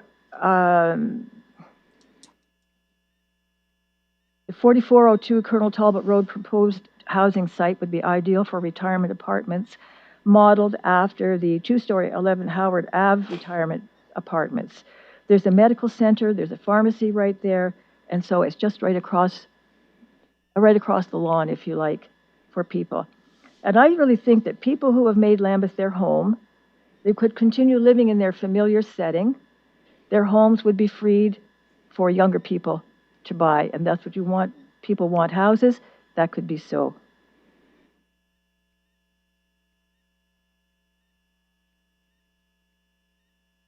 Okay. Lambeth is a vehicle community. The traffic impact brief that was prepared by Strick and Baldinelli completed at the corner of Mariana and Howard in 2022 for the Civic Planning Design Report.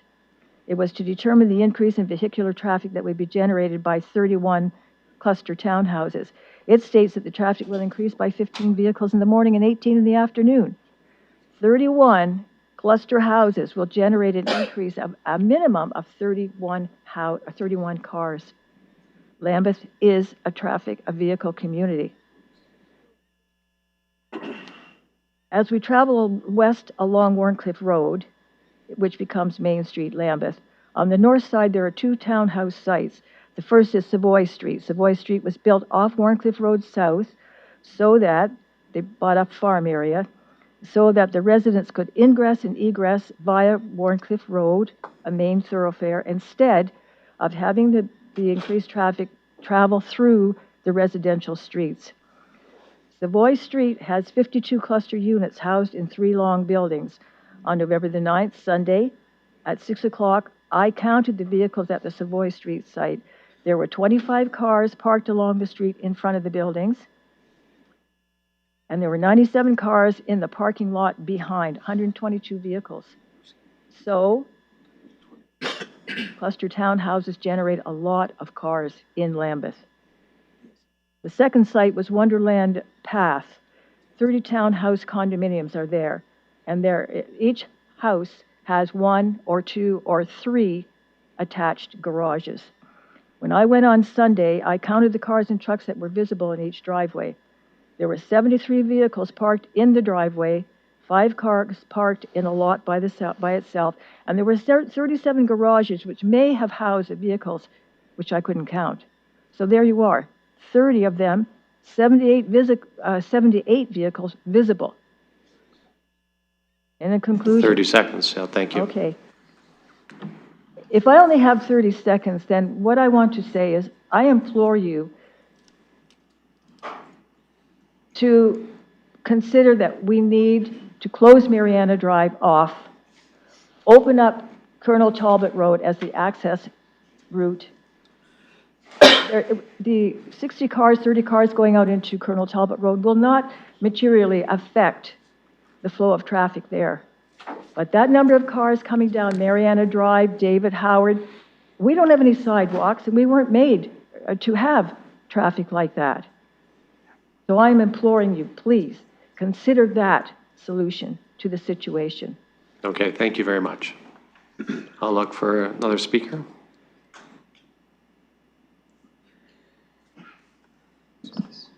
Please, sir, give us your name and you have 5 minutes. Yep. Hi, my name is Dean Matthews. I am the property manager for the aforementioned Lambeth Seniors Housing Corporation. We're located on 11 Howard Avenue. We're a nonprofit seniors housing complex that houses up to 25 units. I also live on Mariana Drive at the intersection of Mariana and Howard. As the planner did mention, it is 44, sorry, I forget the address, Colonel Talbot, but it is more appropriately for this section of the housing labeled for Howard Avenue. It will definitely greatly affect the layout of Lambeth. Sorry, I'm a little bit shaky here. Yeah, so the Lambeth is, try to keep it brief. The annexation, I guess, is over 2 decades now. It's before my time, but there's still a lot of tough feelings over it. And it just, the way the development has gone about, we're a little bit concerned, at least from the appearance, from what I can tell. It feels as if the issues that they've had in the development of their earlier phases have affected or changed the latter part of this last phase. And we've gone from, a potential bungalow style extra housing attached to the end of Mariana to 31 3-story units. And it just is not congruent with the flow of the neighborhood. Yeah, sorry, I'm not very good at this.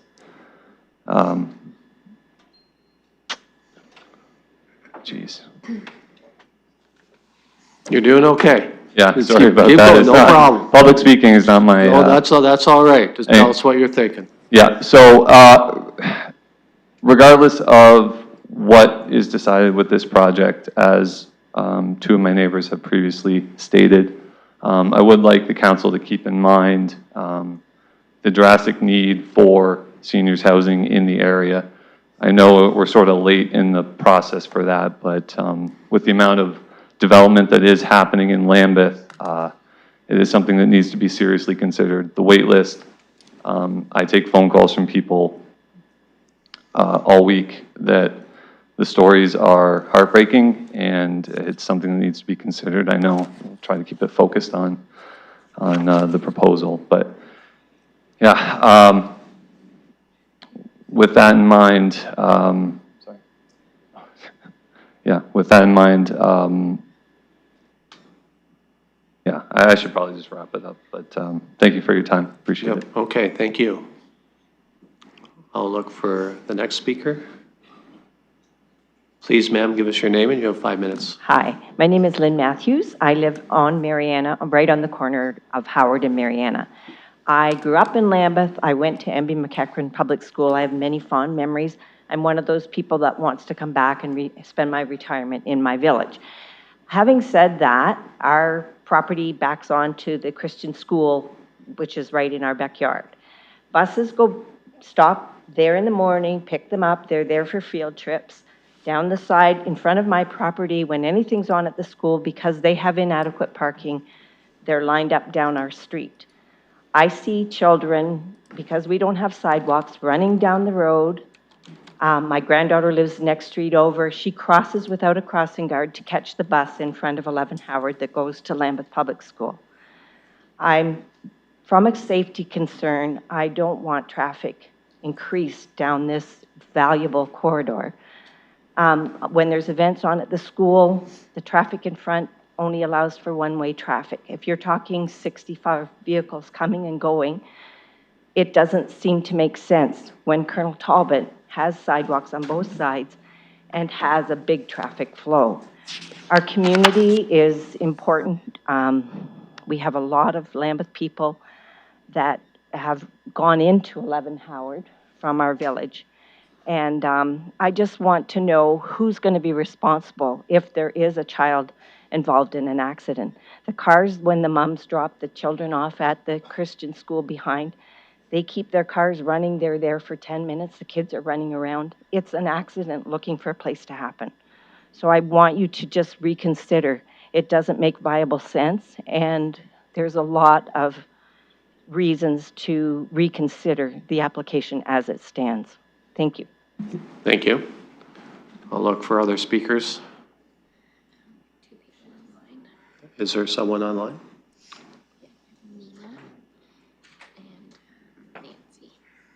Okay. Ms. Howard, are you online? Yes, it's Nancy Howard. Please go And I ahead. You have live at- 5 minutes. Thank you. It's Nancy Howard. I live at 3 Martin Street. So my property backs on to the existing medical center. Plus, Martin Street would be one of the roads that all of the traffic would have to use to exit via Broadway Ave. I wanted to go over, I've looked at the consultant's plan that they submitted, and I've looked at the City of London's plan, and I just wanted to review a few factors. Starting with the history, what the consultants provided to the City of London fails to report that the property didn't go from being a school to being sold in 2021. It was sold and rezoned in 2015. It had great public support at the time for a medical center with a residential unit on the south side that would have a laneway exiting onto Colonel Talbot. And at the same time, 4366 was to be commercial, but it has since been rezoned to accommodate a fast food establishment. So I want you to know what the arguments you're hearing today are based on. We agreed to residential infill emptying out onto Colonel Talbot, not through the village.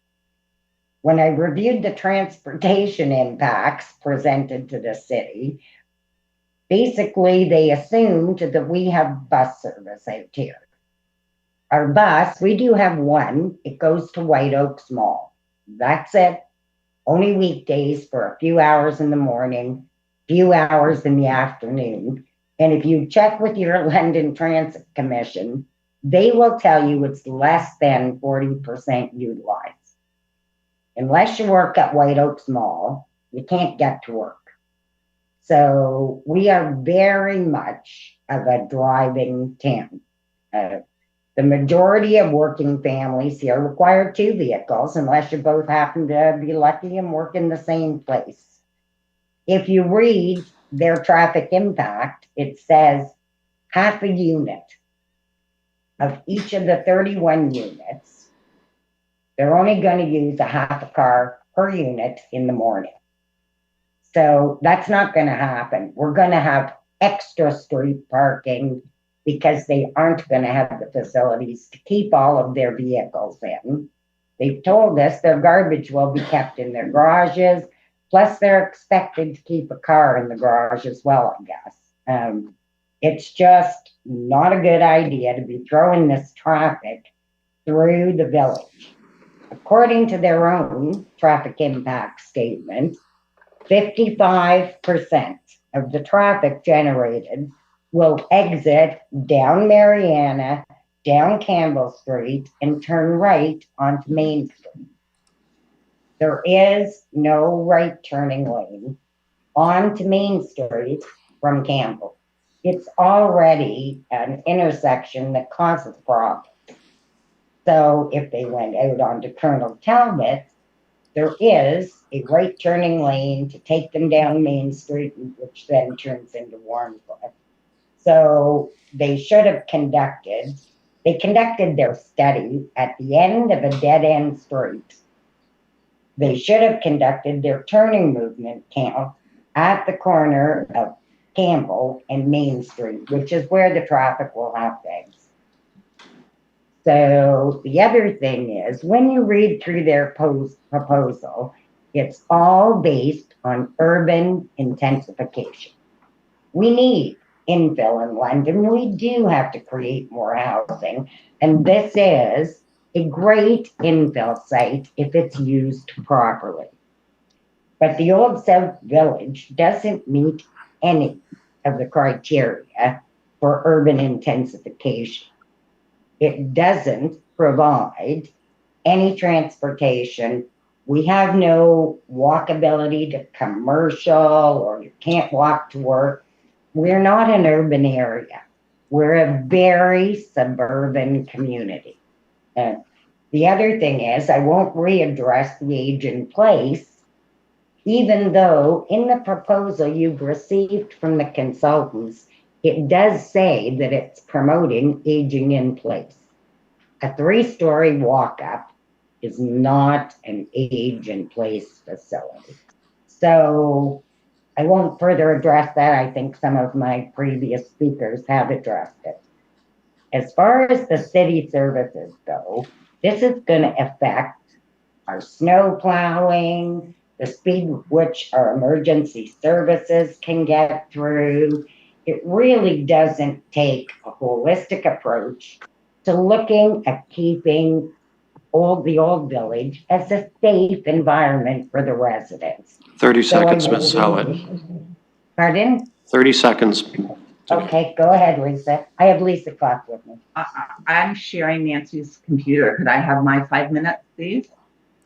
Sure, just if you can give us your name and you have 5 minutes, please go ahead. Thank you. My name is Lisa Clough, and I am the owner and occupant of 17 Mariana Drive. I just want to, adding to the snow part, historically, I just want to build on that. Historically, the city has always plowed the snow all the way up Mariana Drive to 17 Mariana Drive and pushed it up against the gate, wondering where are they going to put the snow in the winter. Then I want to talk to the impacts of privacy of the neighboring properties.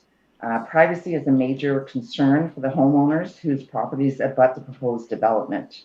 Privacy fencing was installed on the medical central portion of the property that backs onto the rear of residential properties on David Street, Martin Street, and Broadway Ave. This proposed site design includes only a 5-meter green space buffer without fencing.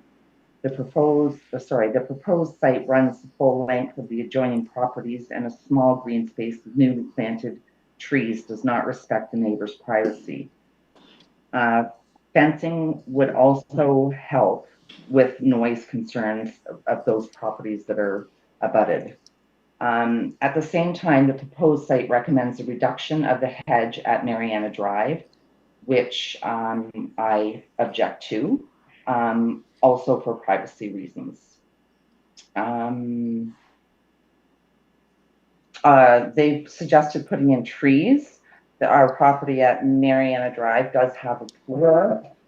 These trees may affect that in the future, as well as the 3 stories would affect our privacy looking down into our yards and pools for those of us that have them.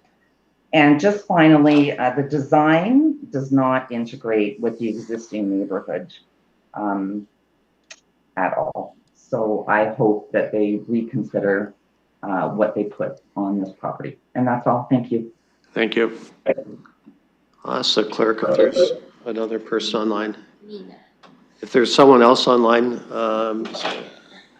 Nina, if you're online,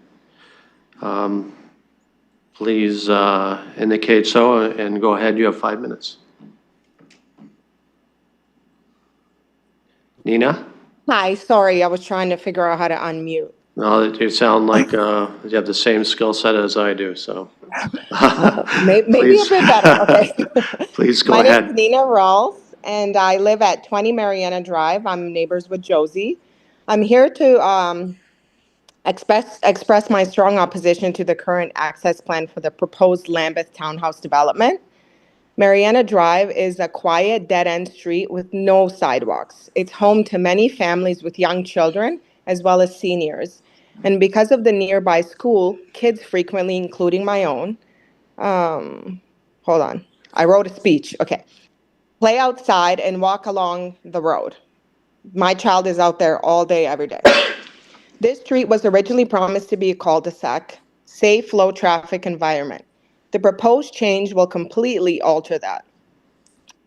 Adding over 30 houses means 30 to 60 more cars using our street every single day.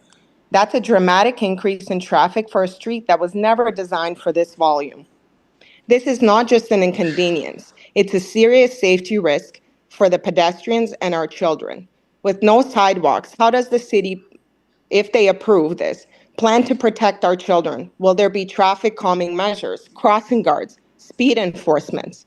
These questions need to have answers before this project moves forward. I also want to raise a critical concern, our property values. Increased traffic, congestion, and noise will negatively impact the desirability and value of our homes. Many of us, and I would probably say all, invest in this neighborhood because of its quiet character. This area is very well taken care of, and this development threatens that. On transparency, where and why was the original cul-de-sac plan changed? Why is the entrance routed through our quiet street instead of Colonel Talbot, which is designed for higher traffic? Their medical center, which they've been building since I've lived here, and we're almost here for 5 years, is sitting empty. Therefore, for them to change their plans to have people routed that way should not affect anybody there because the building is empty. So there's plenty of room for change here. Neighborhood fit. We were told a proper study was done to ensure the development fits our existing neighborhood. Please explain how a 3-story townhouse complex at the end of a street of all bungalows is considered a fit. This is a drastic change in scale and character. We understand the need for housing and growth. And listen, I'm 40 years old and it took us forever to land a home, so I get it. But development should not come at the expense of safety and quality of the lives of the people that live here. There are alternatives, such as connecting this complex to Colonel Talbot and blocking Mariana Street off completely. This will allow the project to proceed without putting any of us at risk. I urge the council to reconsider the current access plan and work with the residents to find a safer solution that preserves the character and integrity of our beautiful neighborhood. Thank you so much for your time. Thank you. I'll look for other speakers on this item. Ask the clerk if there's anyone else online. I don't see anyone else at the microphone, so I will open the vote to close the public participation meeting.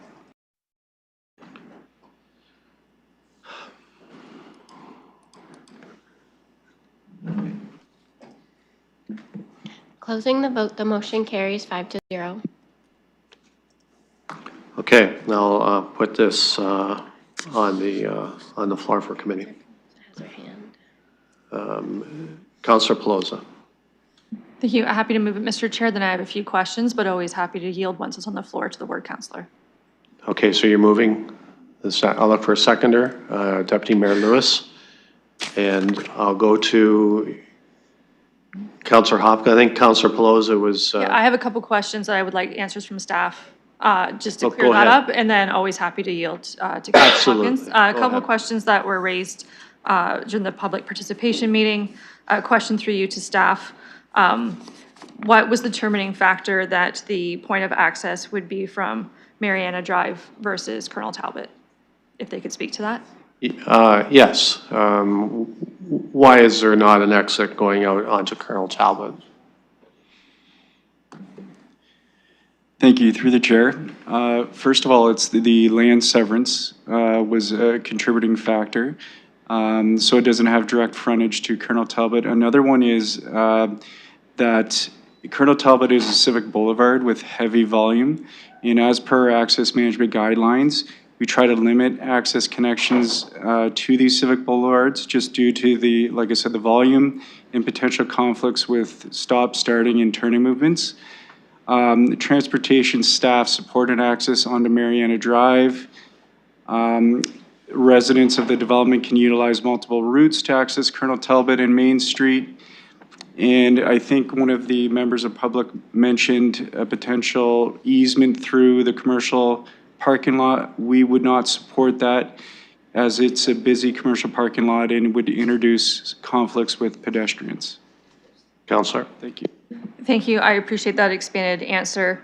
My second question would be through you to the applicant, if they're willing and able. One of the early questions on was about privacy and fencing down the, what was the school line property. I know that under Part C of the motion, it's that the applicant be requested to consider the installation of board-on-board fence that exceeds the requirement of site control bylaw for privacy. Looking for a comment from the applicant if they're willing and able. I'll go to staff on that. Through the chair, I will direct this to the applicant to see if they are able to accommodate the staff request. Okay, I'll go to the applicant to see if you can respond to those concerns.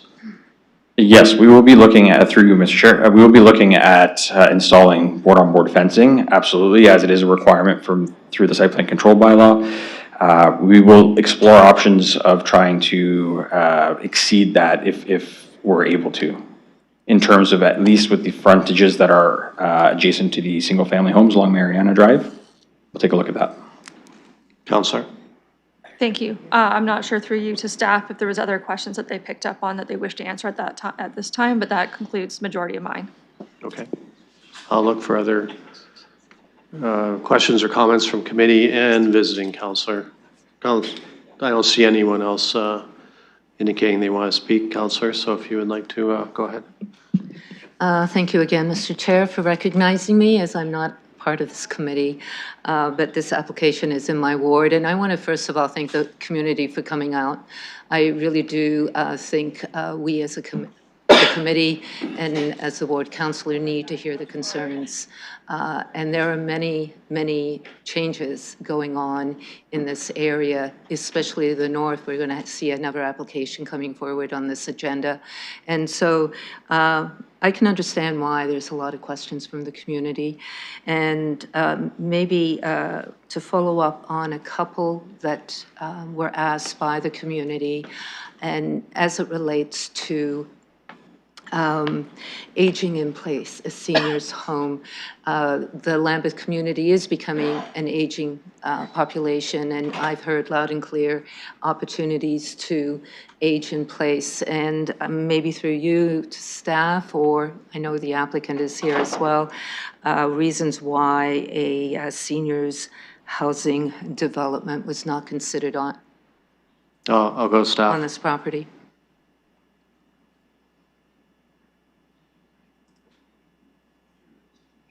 Do we have your mic, Councilor? Oh. There we go. Through the chair, as staff, we respond to the application that's provided by the landowner.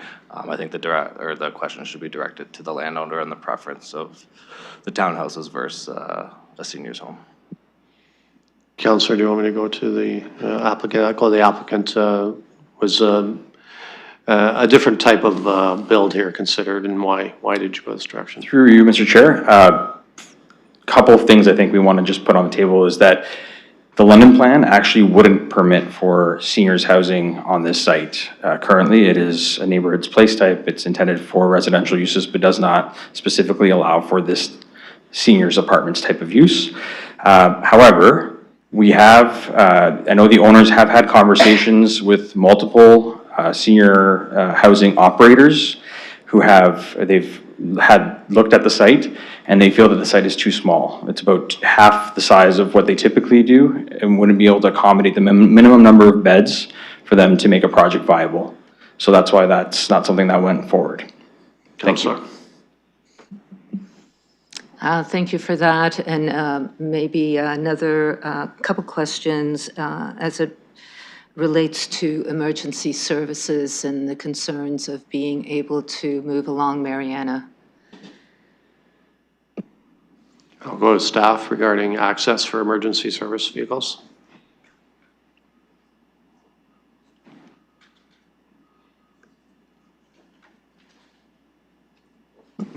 Sorry, through the chair, the access for emergency vehicles would also be off of Mariana Drive as well. Councillor. Can you say that again? Sorry, there was just a gap. Please repeat. For sure. Through the chair, so the access for the emergency vehicles would still be off of Mariana Drive. Councillor. And there's no concern about movement and traffic going along Mariana for these emergency vehicles. Okay. And while I'm at the mic here, if you could talk a little bit about snow storage as well. Okay, let's start with the access, again, raised for emergency vehicles on that street. If you could comment on that, then we'll go to snow removal. Through the chair, as Brent Lambert had mentioned there, the neighborhood street of Mariana Drive, it's identified as a neighborhood street, so it is meant to carry these volumes of traffic. So we don't have any concerns that were raised by our staff for that. With respect to the snow storage through the site plan process, the applicant will be required to demonstrate how it's all contained internal to the site and avoid overfill or spillage into neighboring properties. Councillor. Thank you. I think those were some of the questions that I gathered from the input from the community here this afternoon. I do want to maybe follow up. Again, I know we are going to have fencing. I appreciate staff's recommendation that through the site plan process, where right now it's zoning, that they look at board-on-board fencing. That fencing exceeds the requirements of the site plan bylaw. So a question around the height, what would that height look like of the fence, as well as would fencing be completely around this development, or would it be just on one side? I know we still have the site plan process to go through, but we heard here that privacy is also important to the community. I'll go to staff on that. Through the chair, the site plan control bylaw permits a board-on-board fence up to 6 feet in height. With having it exceed the site plan control bylaw, we can then utilize the fencing bylaw, which gives us a maximum of 7 feet in height. Right now, we would be looking at the board-on-board fence around the perimeter of the property to ensure privacy for all neighboring residents. Councillor. Thank you for that. I would like to, maybe now's the time to bring forward an added part to the recommendation. As we heard loud and clear, that the safety of the street needs to be maintained for traffic and pedestrians, and there are no sidewalks on Mariana. We just went through a Lambeth neighborhood conversation at committee a couple days ago where sidewalks were recommended in the 10-year plan. But I would like to have an add-on that civic administration, if the committee is going to support this application, that is, be directed to reassess the need and timing of the sidewalks along Mariana Drive. So that is my add-on to the recommendation. Looking at committee, if you would look at doing something like that or not. So I'll go to Councillor Plaza. Thank you. I'd move what the councillor said to make sure that conversation here at committee, and would also like to hear from staff then of like what reassessing and timing would look like. So Chair, I'm actually going to call point of order now. Okay, go ahead, Deputy Mayor, call point over. While I understand where Councillor Hopkins would like to have Mariana Drive assessed, as she mentioned, the the Lambeth Neighborhood Area Connectivity Plan is actually an outstanding agenda item on CPSC right now. The appropriate place to make an amendment for Mariana Drive would be at council on the CPSC report. I'm happy to actually support the councillor at council if she wants to bring that forward there. I don't think, however, it's appropriate to tie it to a specific planning application. I think it has to be part of the neighborhood connectivity plan, and that we're actually now starting to mix the CAPS agenda with the PEC agenda. And I say that with respect to the councillor thinks Mariana should have sidewalks. I will happily second that motion at council, but in regard to the Lambeth Neighborhood Area Connectivity Plan, not with regard to a specific planning application. Yeah, I think there's certainly support for that, councillor, but I tend to agree, and maybe I'll go to the clerk to see if that is the appropriate way to. Mr. Chair, I'll withdraw. Sorry, councillor. I'll withdraw. You'll withdraw? Yep. Okay. And then I'll ask another question of staff when the councillor's done. But I withdrew the motion. Okay. As I had no seconder, so it's not in committee's purview yet in your hands. Right. And then put me back on your speakers list. Okay. Then I will go to you. Oh, councillor, sorry. Councillor Hopkins, my apologies. Councillor Hopkins, you were looking for that motion to go on the floor. Went to Councillor Pelosi, she's withdrew, so now she's throwing it back to you, so let's go back to you. Thank you. So my understanding was I could bring it forward here. I have on previous applications brought forward sidewalk, looking at sidewalk connectivity in infills, but I appreciate the Deputy Mayor's comments that this can go to council. I will bring it to council. And I maybe, since I have the mic again, I'll just make a few comments about this application. There's been a lot of history with this application. I know the applicant has done a lot of work creating maybe I can take this opportunity to thank the applicant for the heritage facade and developing that. The health center around the facade, I know it's taken many, many years, and we know that there was always some form of development that is going to happen. I'm disappointed to hear that there's no access or opportunities to create pedestrian traffic or vehicle traffic over to Colonel Talbot. If you look at the map, it kind of makes sense that we could do that. But I also understand, appreciate what we can and can't do within our policies. I will be supporting the policies. The London policies do support this kind of infill, but I do think we really need to take a good look at how we move around Mariana if this application is going to move forward. Councillor Pelosi. Thank you, Mr. Chair. A question through you to staff. Having heard from residents and the ward councilor that there's no sidewalks on the street, looking to see if there is streetlights. You'll go to staff.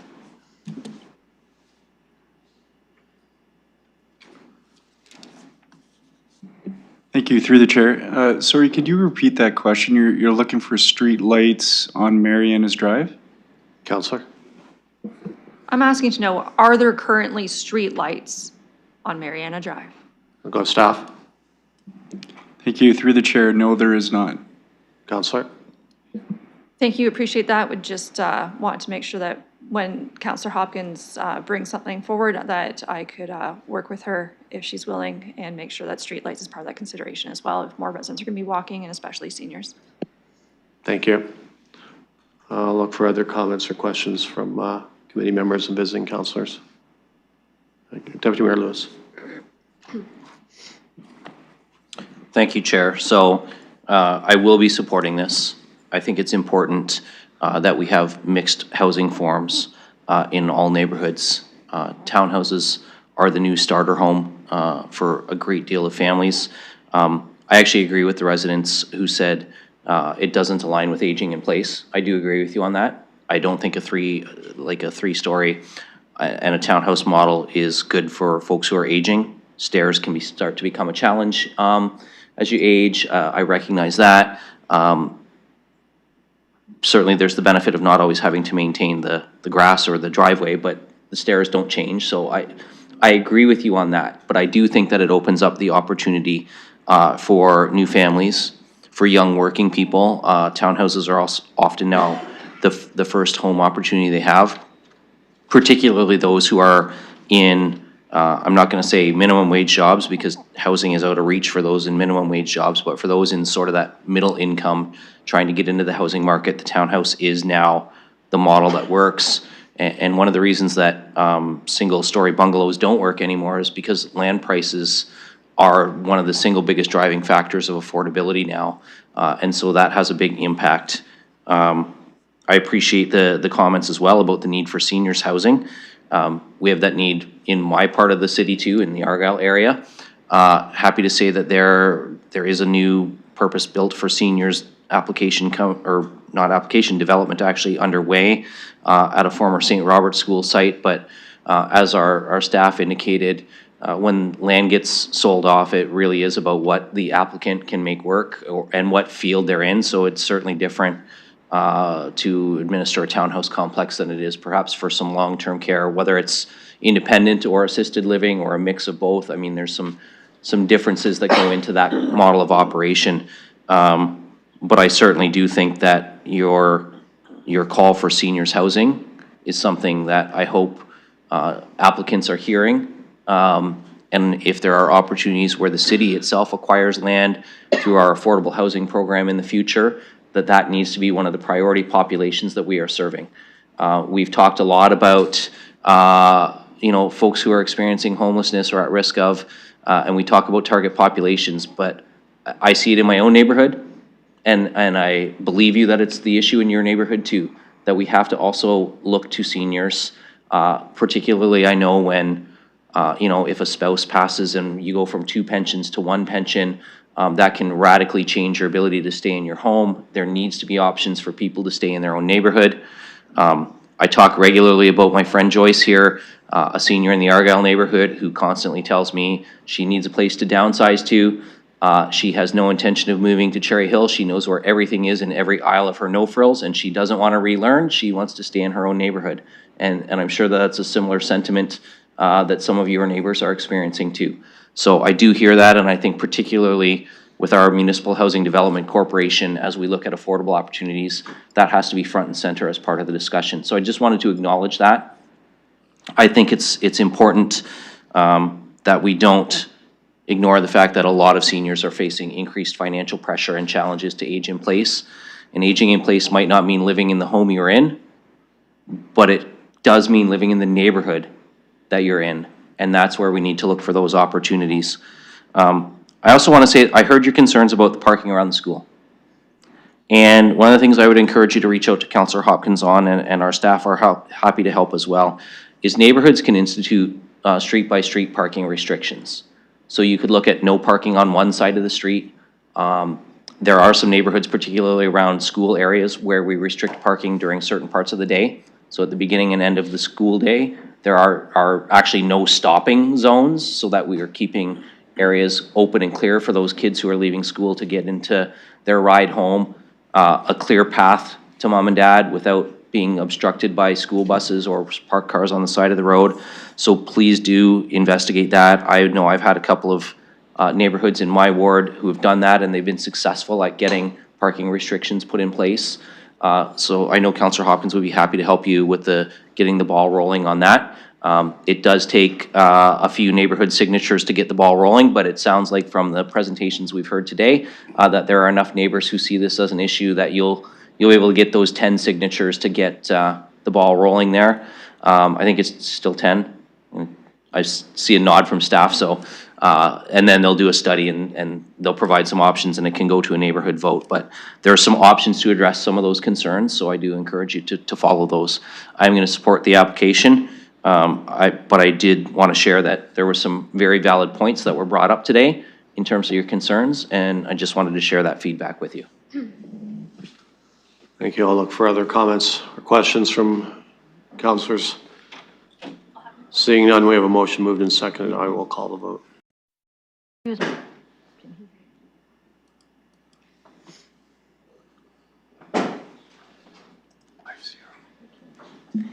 Closing the vote, the motion carries 5-0. Thank you. Moving on to 3.6. This is regarding amendments to home occupation. You maybe want to Whoop. make a comment.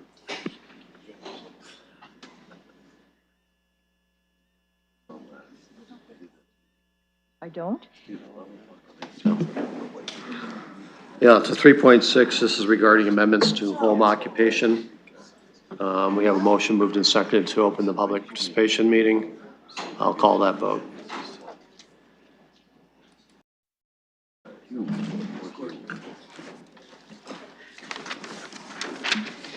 Closing the vote, the motion carries 5-0.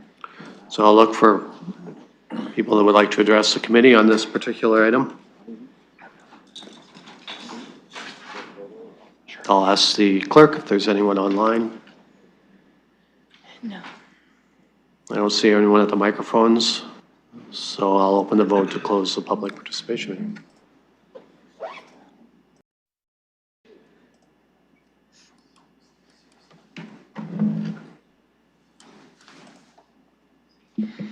Closing the vote, the motion carries 5-0.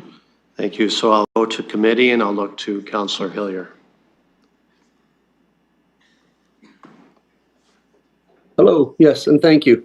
I have a lot of concerns regarding this and this minor change or an amendment changes, they're saying it.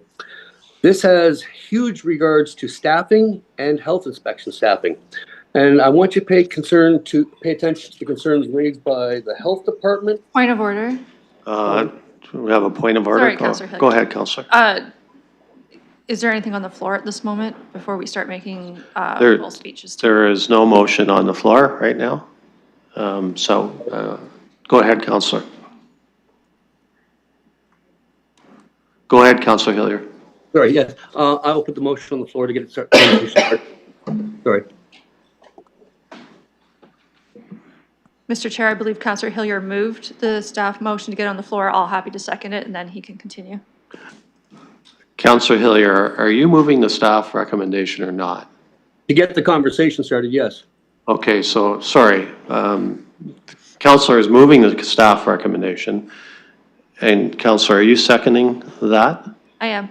Okay, so now we have a motion on the floor, moved and seconded, and I will go back to you, Councillor Hillier. Sorry about that. Yes, I'm moving it, but I do not agree with it. I'm hoping my colleagues have read it quite detailed and have read all the issues and considerations for nuisance to neighbors, the health unit, and all the other problems that it's going to cause us from this little tiny change.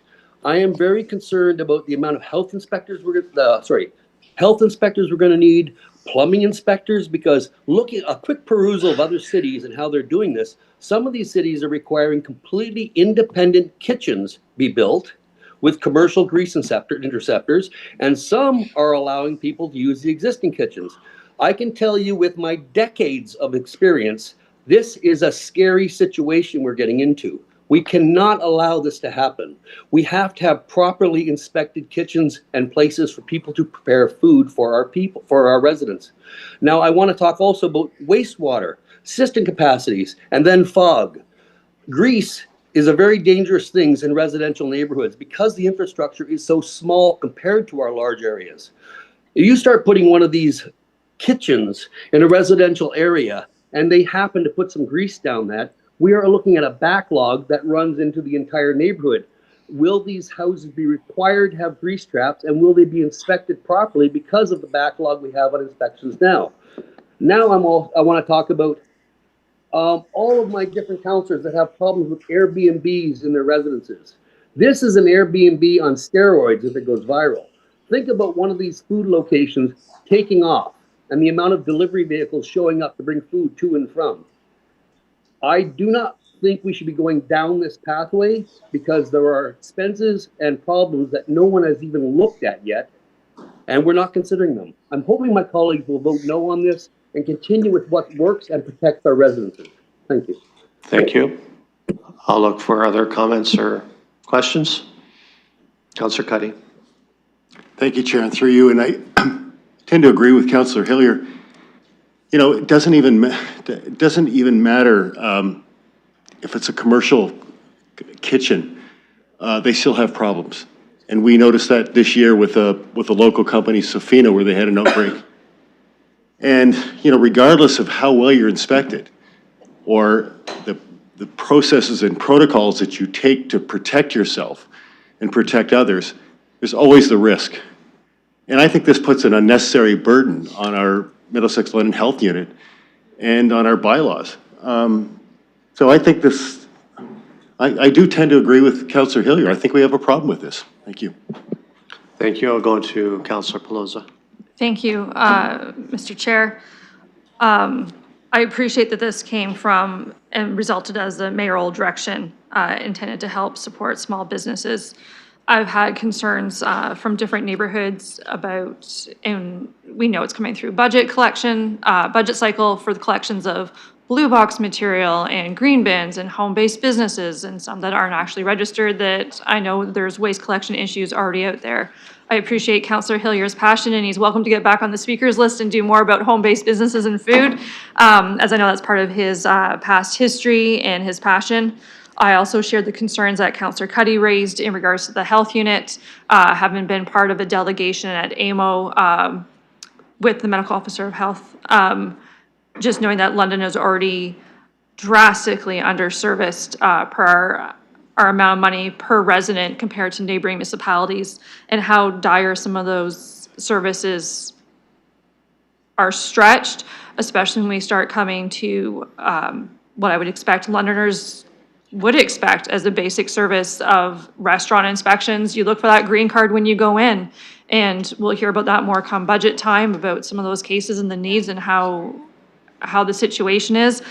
Right now, looking at expanding this to the area, I don't believe that the health unit would have capacity to start monitoring all these places. Therefore, it's not prudent to put public health at risk with the decision, so I'm not able to support it at this time. But very appreciative staff of bringing this information forward. Maybe in the future we'll be able to use it and dig into it, but I have too many concerns right now that are outstanding to support. Deputy Mayor. Well, everything that Councillor Pelosi said, copy that. And I appreciate the work that staff have done. I know this was a mayoral direction through council. This wasn't something that you came up with on your own. I can almost hear former Mayor Holder's voice in my ears, objecting to how unfair this is to brick and mortar businesses who are paying for their commercial rates. We do have commercial vacancy concerns in this community as well. A large part of that is office, but there are commercial retail spaces that are sitting vacant as well. One of the things that Councillor Hillier touched on, the deliveries coming and going, I have concerns about how we're going to accommodate parking at a residential home for 3 employees. And we've had a number of discussions at this horseshoe during both planning and at council around residential parking, driveway widening, permissions, front yard parking, all of those things that we say we don't want, but we're going to encourage 3 employees. And these are residential areas. They're not all going to be serviced by transit. We're going to encourage them to come and overpark at a residential home to operate a kitchen type business. So that's a concern for me as well. But I'm certainly not going to put myself in a position where I then have to turn around and support a larger ask from the Middlesex London Health Unit at budget time, whether it's this year or next year or the following year, because they need to do more inspections because we've greenlit all of these home-based businesses. I had a ward get-together on the weekend with some residents from the Portsmouth Crescent area. Ms. Pfeffer is going to be getting an email from me before I go home today, although at this rate it might be midnight, with 15 different properties that residents have concerns about, which are operating as rental units that don't have residential rental unit licenses.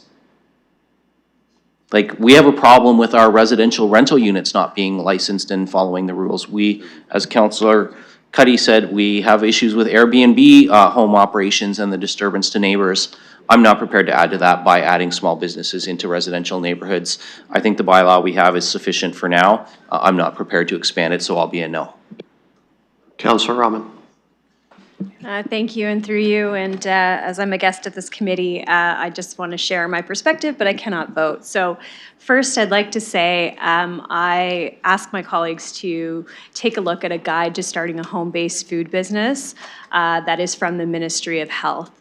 That guide outlines that this is already permitted by the Government of Ontario. So, under the Health Protection and Promotion Act and under the food premise regulation changes that were issued in 2021, this is part and parcel to what someone can already do, which is create low-risk foods in their home for resale. The reason for this discussion coming forward is we are in a gray area right now where people have these types of businesses. They are doing them in their home right now, and they're not registering these businesses. So they don't have a business license, and they may or may not be following the steps that are in this guideline. Step 2 says you are to contact your local public health unit. What that means is if the health unit is saying we have concerns that this is going to mean that more people are going to reach out to us because they want to start a business, I just wonder how many have actually reached out that have a business. If anyone's on Facebook, Marketplace, or any of these other websites where you can find cakes for sale, you can find chocolates for sale, you can find granola and trail mix, all of these things which fall under the category of low-risk food production are happening already. The challenge here is that they're not being part of the economy in a way that makes them compliant, and we have a way to make them compliant. The reason I bring this up and the reason I supported moving this forward was if you go to any ethnocultural marketplace in this community right now, they are hosting events where they have people that are selling product that may or may not be produced in a home-based business. And there have been instances where the health unit have come and thrown out all of the food. So we do need to set some parameters here so that people understand what is allowable in a home. What can you then go and sell? And as I mentioned, it's allowed in by the province of Ontario. This is us making it so we have more of a regulatory practice. We have a business license that now we have the information that they have a home-based business. And wouldn't it be great to allow all those small business owners who are already doing this to have a licensed business? One that they don't feel like they have to go into an underground marketplace and advertise for their wares and their sales. So I think there's value in having this discussion and would love to have it at more length. I don't think that this is going to cause a significant increase to the health unit because, as I mentioned, it's part of parcel of what they are supposed to be doing as they're providing a service for the province of Ontario. So I'll leave my comments there, but I'm happy to circulate the information on the Ministry of Health website on this matter. Thank you. I'll go to Councillor Hillier. Yes, thank you for recognizing me again. Yes, just to address the councillor's concerns. Yes, in Ontario, yes, we can make low-risk foods in our home-based kitchens, and we can sell them at church socials and small community events. This is true. But there is a difference between doing something on a commercial stage and doing something on a small stage. We're talking with someone setting up a business with regular sales versus doing something for a community event. And that's what concerns me. We could be transforming our neighborhoods into business centers, and this residential neighborhood was not designed for it. Thank you. Thank you. I'll go to Councillor Cuddy. Thank you, Chair. Just to bring some reality to this and some numbers, and Councillor Hillier touched on this earlier. If someone were going to install a grease trap, which would be required even with soft foods and low-risk foods, that's a $15,000 investment, Chair, at minimum, and you probably need 2. And installing something like that in someone's home, I don't even know if it's possible because you need larger drains and the whole grid system has to be enlarged. So I don't even know, Chair, how this would be possible in someone's home. And by the way, if they were successful and they were doing some sort of cottage industry business and they started to ramp it up, are they likely to leave their home to go into some commercial or just continue to operate out of a home-based business? So, thank you. Thank you. I'll look for other comments or questions. Councillor Pelosi. Thank you. Earlier, when I had highlighted potential concerns to the health unit being able to do this work, that was from the comments that they submitted on page 401. Looking through you to staff, having seen within the report that London currently doesn't have it, I think it's with any bylaw or things that council sets, regardless if we have Airbnb guidelines. Some people follow them, some people don't. Same with registering your car for overnight street parking in the snow. Some people follow it, some people don't. So I know it's always best practices. Looking through you to staff, having heard Councillor Rahman's comments about the province, I know we always serve and we're mandated by the province to do things. In staff's interpretation, I don't want to put anyone in an awkward position.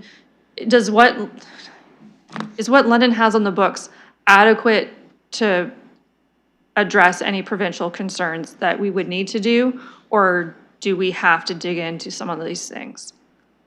I'll go staff. Through the chair, so the approach we took with this project was to bring forward the zoning report or the zoning amendment for consideration at this point. There's also a direction for civic administration to review the business licensing bylaw and consider approaches through that process, more from an implementation perspective. So those types of questions would be answered as part of that next step, but we're hoping to get a decision on the zoning part of the process first. Councillor? Thank you. I'll look for other questions or comments. If the committee will permit me, I just have a question for staff. Regarding inspection by the health unit, my understanding is we have someone here that could might like to comment. I understand it's David Pavlatek. Please, sir, could you kind of give us kind of your thoughts from a health unit's perspective on your concerns or, with inspections, et cetera, going down this direction? Sorry, Mr. Chair, could we also know his position within the health unit when he speaks? I'm sorry? Could we also know what he does at the health unit, his position? So this gentleman's from the health unit. Yes. I would just like to know what his position is with the authority that he's speaking for. Oh, okay. today. Please Thank give you. us your name and your title. That'd be great. Thank you very much. Yeah, so my name's... And you can speak into the mic, please. That'd be helpful. Sorry, can you hear me? Yeah. All right, okay. Yeah, my name's Dave Pavletic, and I manage the food safety program at the Middlesex London Health Unit. And I can sort of speak broadly about sort of some of the challenges and resources, implications for health inspection work at the health unit. Over the past few years, we've really had to get better at prioritizing higher risk inspection work. We've seen huge increases in special event inspections, or the need for special event inspections, the number of food premises that are popping up within the city and county that require inspections. But we've also seen a lot of new sort of trends in the food safety or in the food industry post-COVID. Like, we're seeing a lot of small-scale businesses manufacturing products for retail that wouldn't necessarily be inspected by larger agencies like the CFIA that are now landing in the lap of public health for inspection. We do respond to a lot of concerns about home-based businesses. We have done that for years in collaboration with the city for enforcement and that sort of thing. So we've tried to get the awareness out to the community that home-based businesses are not currently permitted. So from a resource standpoint, it would represent additional facilities for inspection, but also additional risk assessment, additional response for consultations, what can and cannot be done within the kitchen, just like operational types of questions, complaints from other folks that might be concerned that it's not just low-risk food that's being prepared, but that it's higher-risk food, and then we would need to sort of, go in and enforce the low-risk requirements within the amended bylaw. So it would represent, obviously, more challenges for resources for us. We would need to sort of look at that within the context of all the other inspections that we do in the city in terms of prioritization. But we are pretty strapped right now as it is, given the additional demands that I've mentioned earlier post-COVID. So that's just a little bit of context around the inspection work. Okay, thank you for the feedback. Councillor Rahman. Thank you, and through you, thank you for the delegation. I'm just wondering if you can comment, do you have people reaching out to you right now that have low-risk food businesses or are preparing low-risk food in their house for sale that are following the Province of Ontario guideline that says that they can do so in their homes and that they are supposed to reach out to the health unit in order to be inspected? Please go ahead. Yeah, are you asking about within the City of London or within the Middlesex London area? There's a difference between. Thank you, through you, go Chair, ahead, for the Councillor. City of London.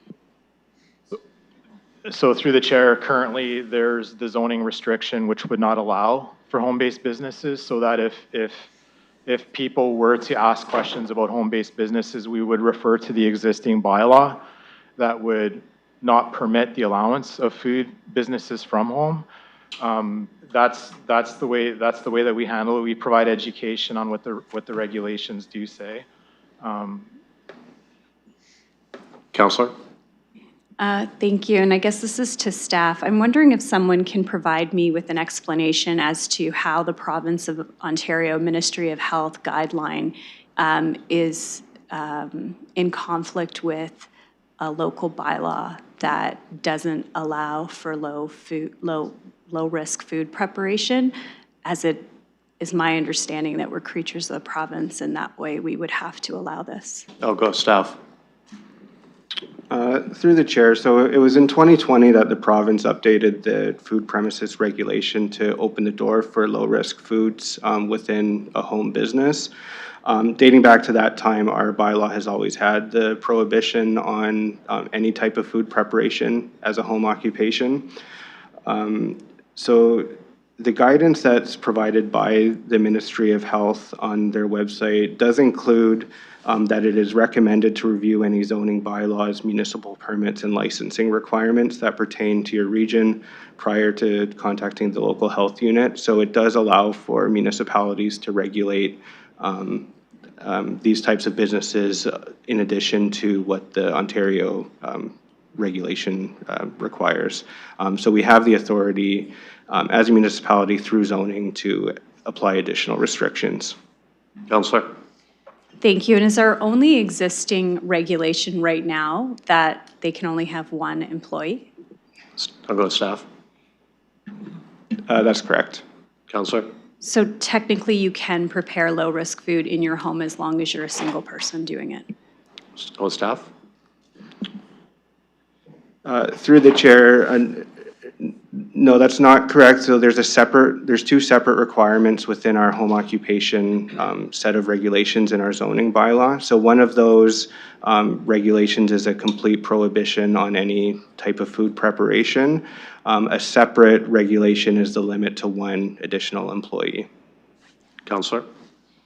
Thank you. I'll seek clarification offline to see whether or not, again, because this is from the province saying that we can do this, how we're able to say that we can't do it in a home. And I thought the only restriction was the number of employees. Okay. Councillor Hillier. Yes, thank you. To take from that, I believe one of the restrictions is a commercially inspected kitchen, if I'm not mistaken. Can I have staff correct me if I'm wrong? I'll go staff. Perhaps I'll defer that to the health unit to provide those technical details. David, did you Chair, hear that question? Can I just have the question once again? Councillor Hillier, can you repeat the question? That's assuming that the work is being done in a commercially inspected kitchen by the health department. David? If the question is like, I mean, with commercially inspected kitchens, I'm still a little bit unclear as to this. Let me rephrase. Sorry. Okay. If a home-based food business is to allow production, it still has to be done in a kitchen that has been inspected by the Ontario Health Department. That's correct. Thank you. Yes. Okay. Any other further comments?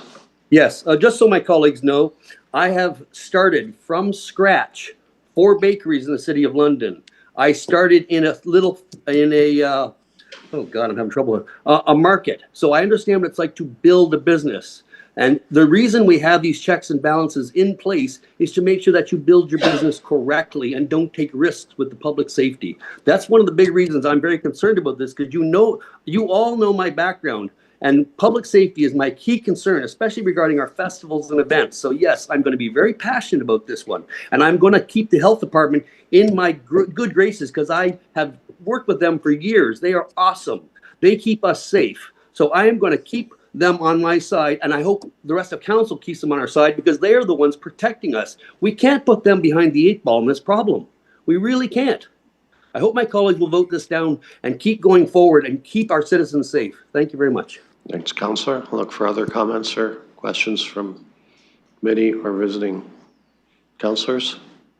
Councillor Rahman. Thank you, and through you. And I appreciate the councillor's passion, because I too am very passionate about food safety. And my concern is that these businesses already exist, and you can go and purchase these products, and especially on Facebook Marketplace, and in particularly in ethnocultural groups. You can find many services that are already providing these types of production. My point here is that we have an opportunity to make them compliant. And this is actually what we should want to do. We should want to ensure that these are safe places where people are making food. And we do that by giving them a way into the system, by giving them business licenses. Thank you.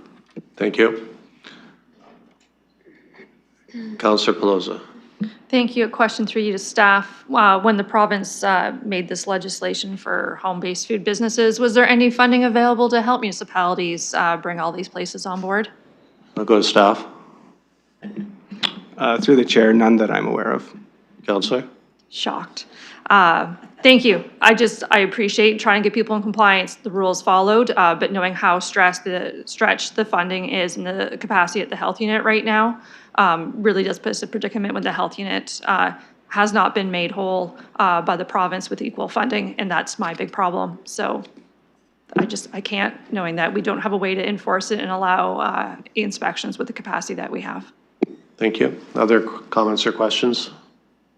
Councillor Hillier. Now go to. Yes, just one more question for staff. I know that if a home has been used as an Airbnb, it has to be disclosed when you sell the home. I'm wondering if a home has been used as a commercial food preparation space, does that have to be disclosed as well? I'll go to staff.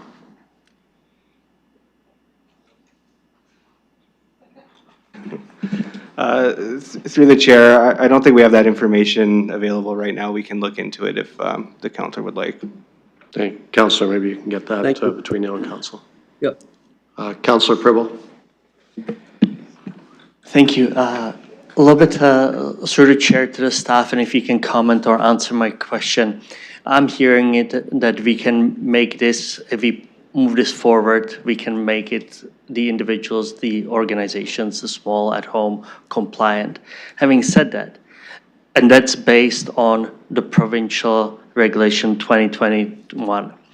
But what I'm hearing from the staff and also from health unit, that actually these individuals are not compliant, and they're not compliant because of the commercially inspected kitchens, number of staff potentially, and selling. So I really don't see, I think that the issue is here, if it's really the case, what I heard from health unit and our staff, that these individuals who are selling it through social media, etc., that they are not compliant, and our enforcement should be disallowing them to process in this. So if you can kind of confirm this to me, because what I heard from the staff and health unit, they're not compliant, and our enforcement should be stopping them, instead of us opening up the gate even more and supporting this and saying it to Londoners, go ahead, you can do that. Which again, this is a little bit of a confusing for me. If you can clarify this for me, thank you. I'll go to staff. Through the chair, so again, the zoning bylaw currently has a restriction on any type of food preparation that's conducted within or as part of a home occupation. So if there's any businesses currently operating in that way, they would not be compliant with zoning. Councillor? So thank you very much for that. So in that case, if that's the case, I certainly, the council will not be supporting this. And if anything, because I do have an issue as well, grease, smell, parking, competitive advantage, like paying property tax, commercial versus residential. So I have a lot of issues with this as well. What I heard now, I will not be supporting it, and I don't want to open up this gate even more. Thank you. Thank you. Councillor Hopkins? Yeah, thank you. I really do appreciate the committee's conversation here. I'm a little bit behind the ball here. I haven't read the recommendation, but listening to the concerns both for and against, I am starting to try to assess the health unit needing support, the fact that we can regulate, bring our policies together, maybe through you, Mr. Chair, to staff, what would be the downside just looking at funding, or why wouldn't we do it? I'm just trying to come up with a good understanding. I appreciate Councillor Hillier's comments as well, so I'm just balancing everything off, but I'm just surprised that this is divided in a sense. I appreciate Deputy Mayor's comments around the parking issues on the road. Again, we have Airbnbs, we have young adults living with parents, you know, the list goes on, but to me, I see this as bringing everything in alignment. What piece am I not missing here? We know the province, we're aligning with the province as well, but if you can just kind of expand on it so I have a better understanding. Thank you. So I'll go to staff, but you know, this is what we're debating here, and there's opinions there, but I guess from a staff perspective, from policy standpoint, maybe you can get some insight for the councillor. Through the chair, and again, I'll go back to one of my earlier comments that that really there are a lot of implementation types of considerations still to be worked out through that update to the business licensing bylaw. That's where we would determine the process for inspections and business licenses and any additional restrictions from that perspective. At this stage, we're really just talking about what should be permitted in the zoning bylaw and whether the current complete prohibition on any food-based business is appropriate. Councillor? Now it's starting to make a little bit more sense. This is strictly on the zoning. More work to come. Thank you. Other comments or questions? We have a motion on the floor, moved and seconded. I don't see anyone else wanting to speak to it, so I will call the vote.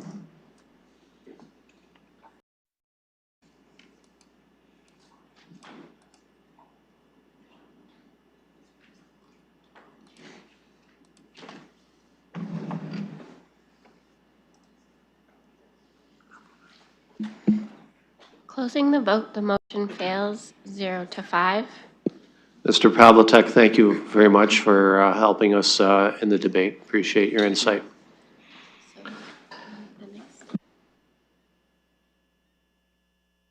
Okay, so I'll look for a motion to receive the report. Moved by Councillor Cuddy, seconded by Councillor Hillier. Any discussion? And we'll call the vote.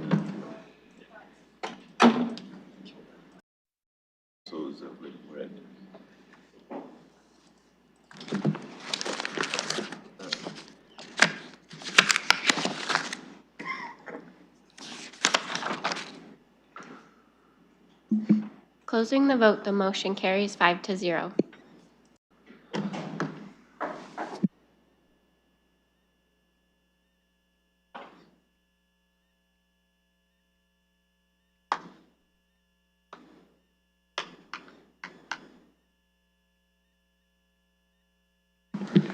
Okay, the next item is 3.7, and this is regarding amendments to the city building policy, specifically street classification design features. And I'd like to just go to staff for a quick overview of what we're looking at here.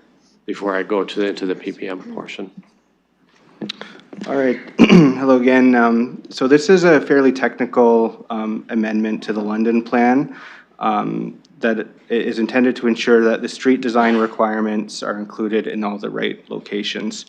So Table 6 is part of the London plan, and it requires the street design features based on street classification. So it says when features such as turning lanes, bike lanes, or sidewalks are required based on the different street classifications.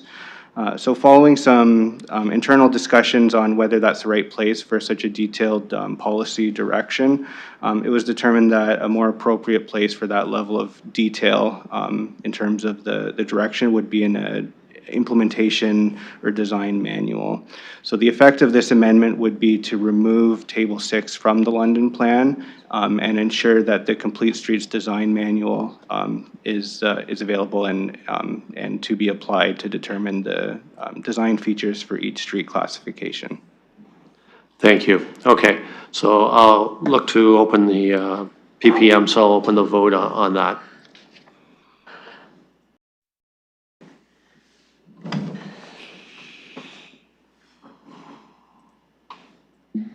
Closing the vote, the motion carries 5-0. Please, sir, give us your name and you have 5 minutes.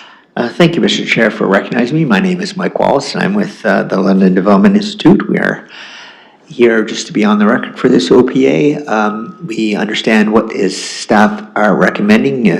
Official plan was passed in 16, officially done in 2021, whenever it was officially done.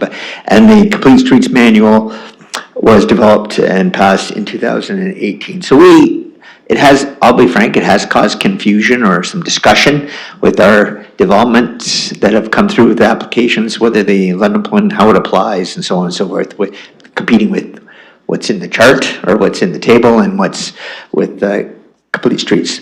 The only comment we really want to make is to make it clear that where this Complete Streets Design Manual is going is in the guideline documents section of the London plan.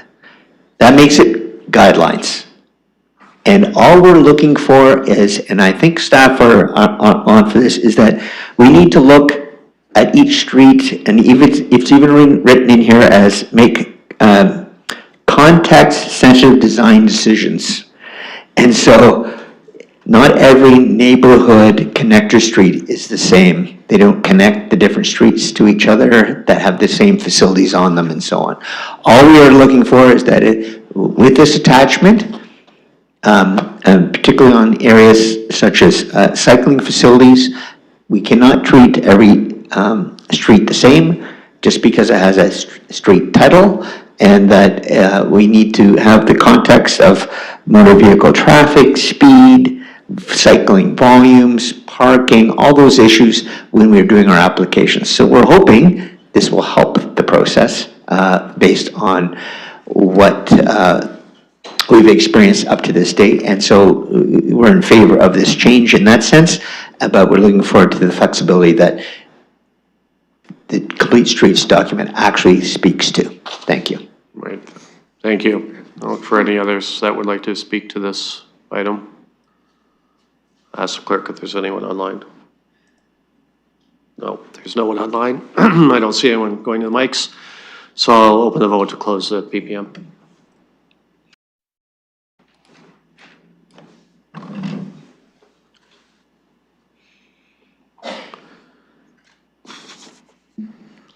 Closing the vote, the motion carries 5-0. Okay, I'll put this out on the floor for committee. Deputy Mayor Lewis. I'll move the staff recommendation. Okay, I see Councillor Cuddy will second it. I'll look for discussion. Councillor Pelosi. Thank you. As we had one very patient person waiting for that public participation meeting, would staff like to make comment on where the guide will appear for process? I'll go to staff for comment. Through the chair, so the Complete Streets Design Manual will appear on the list of guideline documents. That's correct. Councillor? I don't see any other comments or questions. I'll call the vote.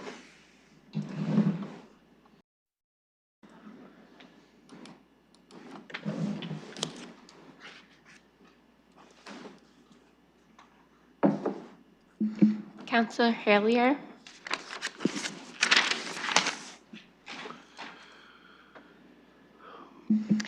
closing the vote, the motion carries 5-0.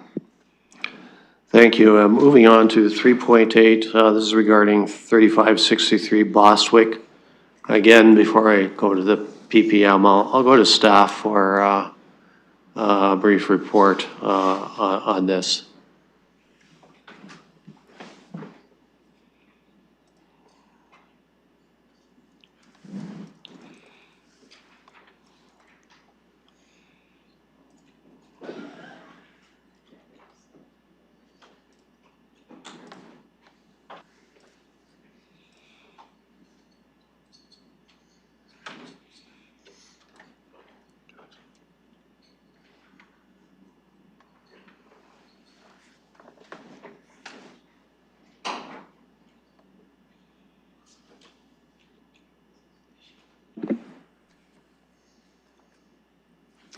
Through the chair, good afternoon, committee, staff, and members of the public. The purpose of today's meeting is to present and discuss the proposed official plan and zoning bylaw amendment submitted by MHBC Planning on behalf of York Developments for the property located at 3563 Bostwick Road. The subject lands are located southwest of the Bostwick and Pack Road intersection, and the request is to amend the official plan, the London Plan, the Southwest Area Plan, and the zoning bylaw to allow for the development of a residential plan of subdivision consisting of 4 high to medium density blocks, 1 park block, 1 open space block, 3 multi-use pathway blocks, served by 3 internal streets, with an estimated 1,700 new residential dwelling units. In the context of the Southwest Area Plan, lands are within the Bostwick residential neighborhood, which was always intended for the highest residential intensity to support the Wonderland Boulevard corridor. The Southwest Area Plan allows low to medium density residential development up to 9 stories on civic boulevards, which are Pack and Bostwick, and then a high density designation within the Bostwick residential neighborhood supports up to 12 stories.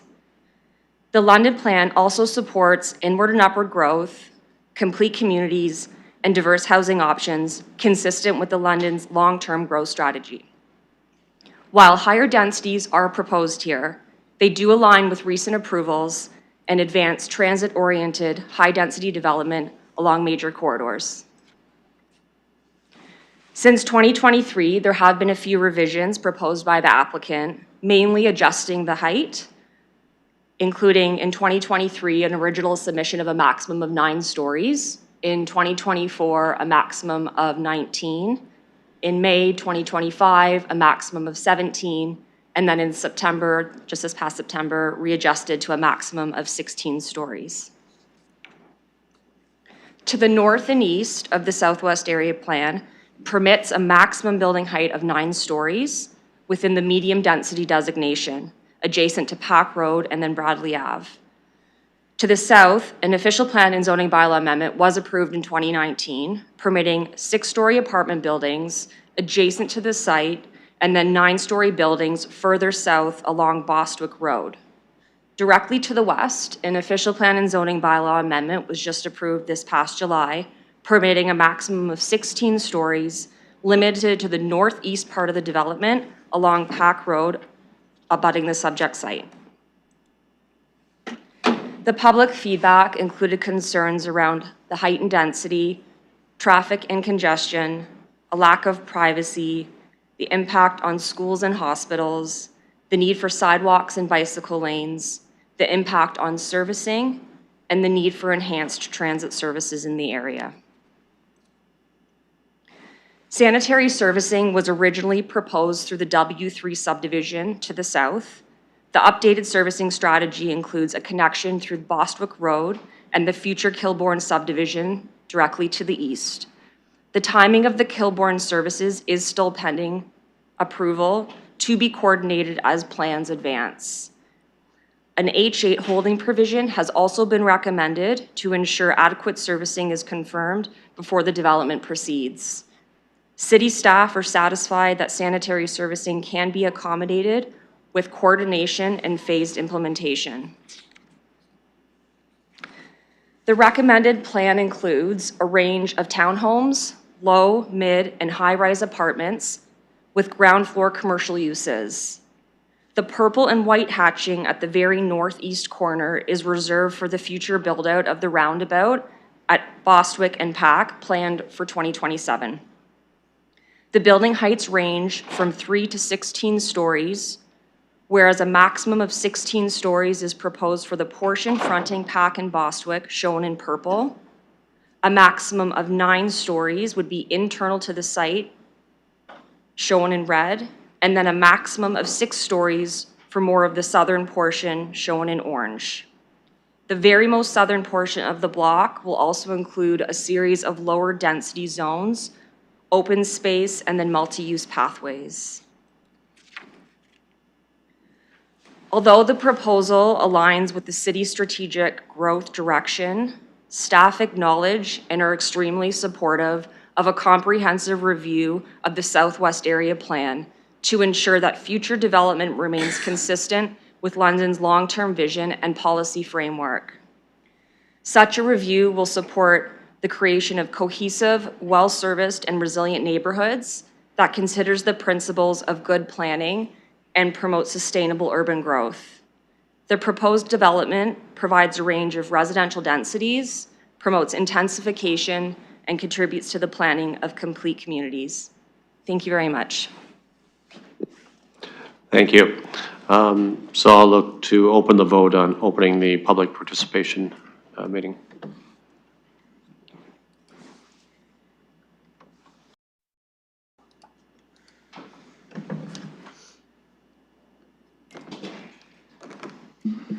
Closing the vote, the motion carries 5-0.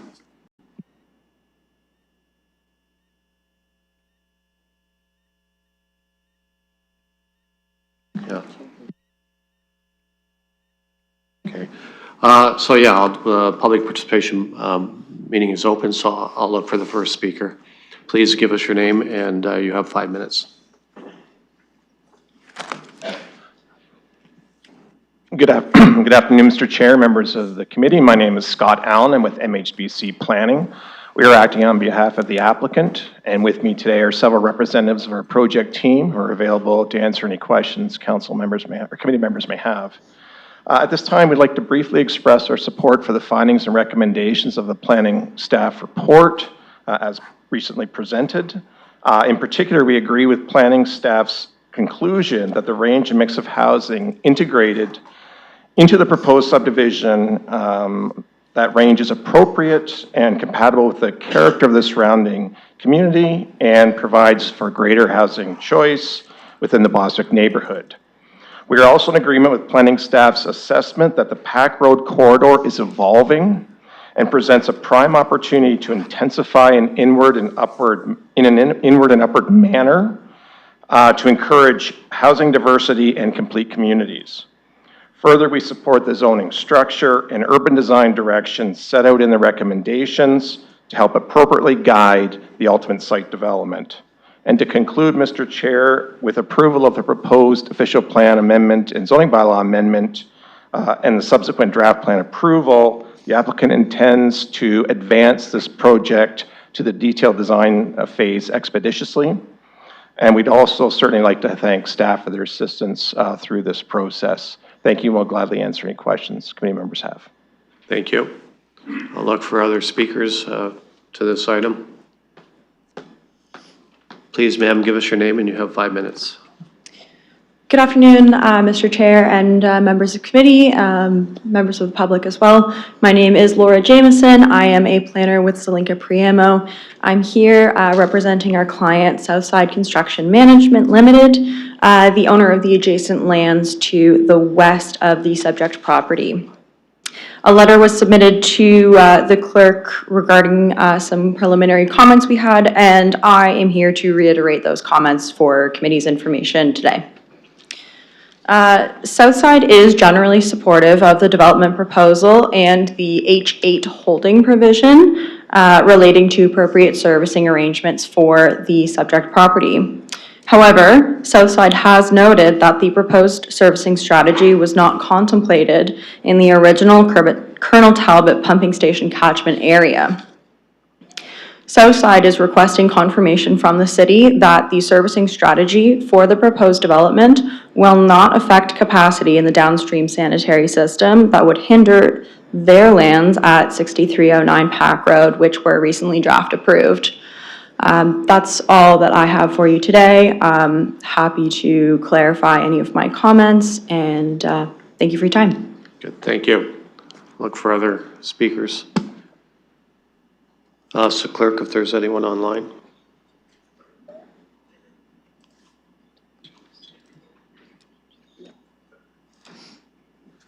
No, there's no one online. Anyone else approaching the microphone? So I will call the vote on closing the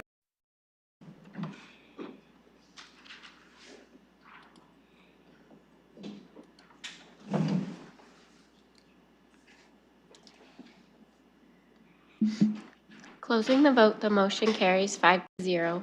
So before I go to committee, I'll just go to staff on that concern that was raised regarding the pumping station and the servicing, the impact it'll have on adjoining lands. Thank you for the question, Chair. So through the chair, the speaker is correct. The initial construction of the drainage, the design for the Colonel Talbot pumping station did not include these lands. However, as soon as development began to occur and started running sewers as early as 2019, there was an assessment done to bring these lands into that drainage area. So it had been contemplated for some time, soon after the installation of the Colonel Talbot pumping station. As far as impacts on that pumping station, so there's going to be a coordinated effort between the upcoming developments, applications that have already been approved, and maybe ones to come as well, as we bring on new roads and services to assess the Colonel Talbot pumping station and work through our growth management implementation strategy to ensure that there's no capacity concerns and development can come online when they're ready. Thank you. I'll go to committee now. Councillor Cuddy? Chair, I'll move staff recommendation. Okay, I'll look for a seconder. Councillor Pelosa has seconded, and go for committee members for comments or questions, or visiting councillors.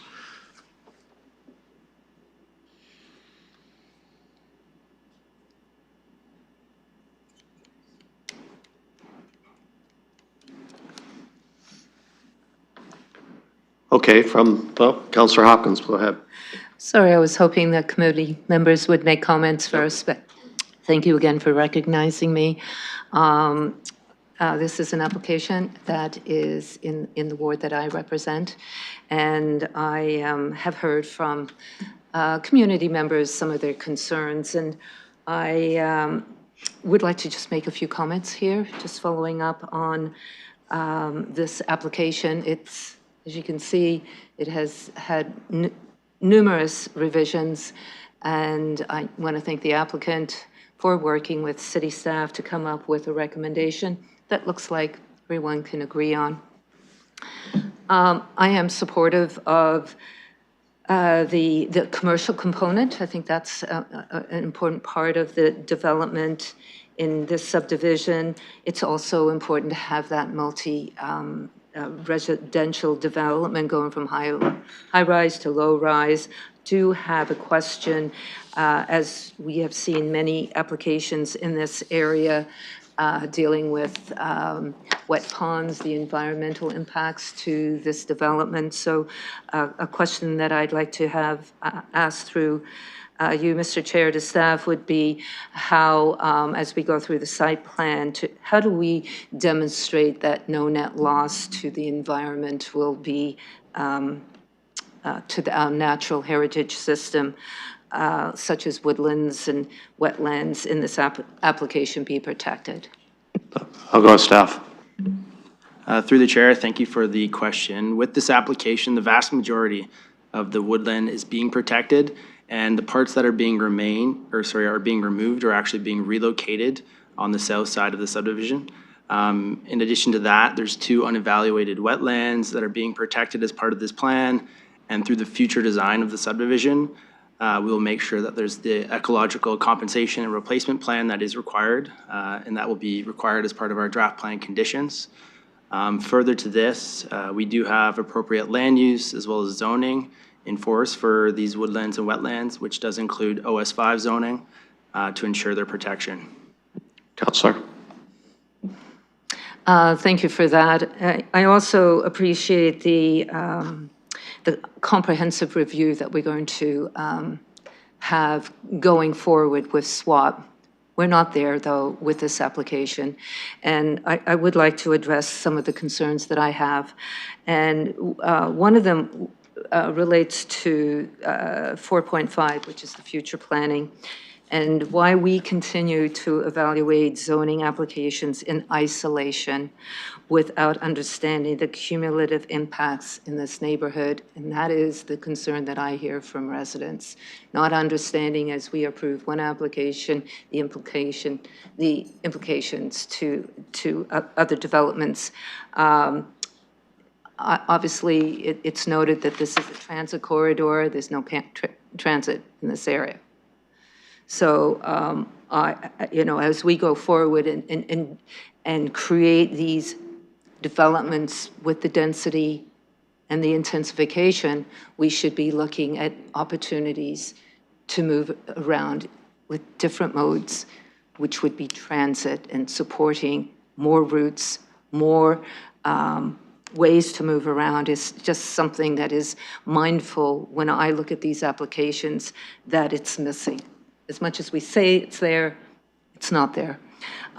So that is a concern. Part of the concept plans, we really don't know how this is going to look. The density is a challenge, and how we have permitted heights based on ministry guidelines, but we are going beyond that. These things, I think, need to be looked at and have a better understanding how we build these neighborhoods, these livable neighborhoods that people want to live in. And I am starting to see that it is becoming more of a concern as we support applications for these densities in this area, and there are many. This is about 1,700 units. We know just west was 4,000 units. We know that there are further applications coming forward. We are going to see a great change in this community, and change is difficult. We need to have a better understanding when we allow for the zoning, how everything is going to work. I am just sharing those concerns. I'm not supportive, even though I am supportive of development, but I think we do need to have a better comprehension on exactly how this is all going to work in this area. So I wanted to thank you to allow me to express my concerns here at Planning, and I will continue to question these intensification subdivisions that are coming forward in this area. Thank you. I'm just going to follow up from the chair on that a bit. We have a secondary plan. Although they are individual, applications that come forward, does staff look at a more holistic view of how all these pieces work together?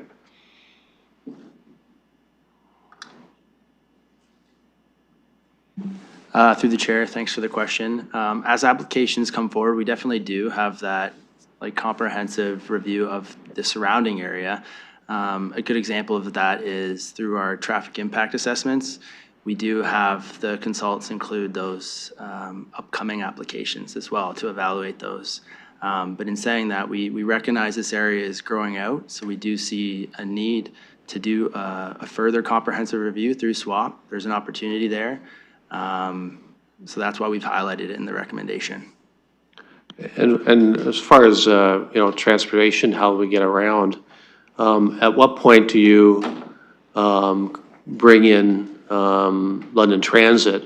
Do you bring them in at this point to give them a heads up, here's what's coming? Is it covered off by the master mobility plan? Just to give some indication to those concerns that were raised by the councillor. Through the chair, we do have our transportation staff online, so I'm just checking to see if they're okay to answer that question, and yes, Assad is here to answer.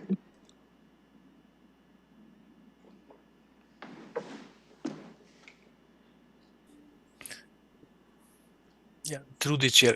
Can you hear me? Yes, I can. Thank you. Yeah, so basically, the application was just for zoning and official plan.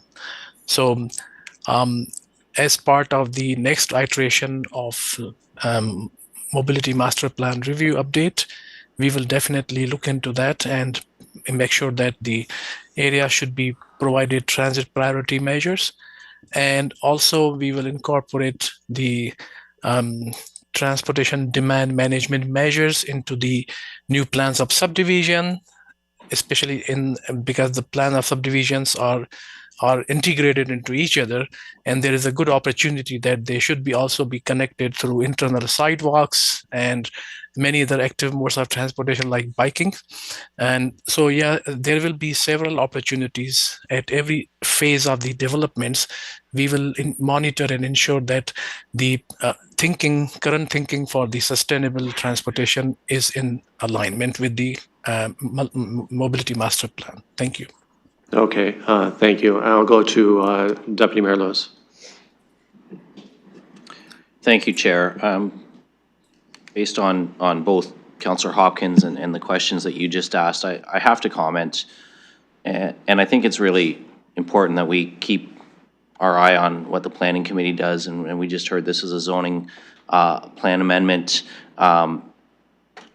Things like transit, and we heard it with the Lambeth application, and I heard and recognized some of the concerns that the residents raised there, but we also heard that there's only one bus, but there were people who weren't supportive of the intensification. We're not going to have transit in every neighborhood until there are enough people living there to justify transit.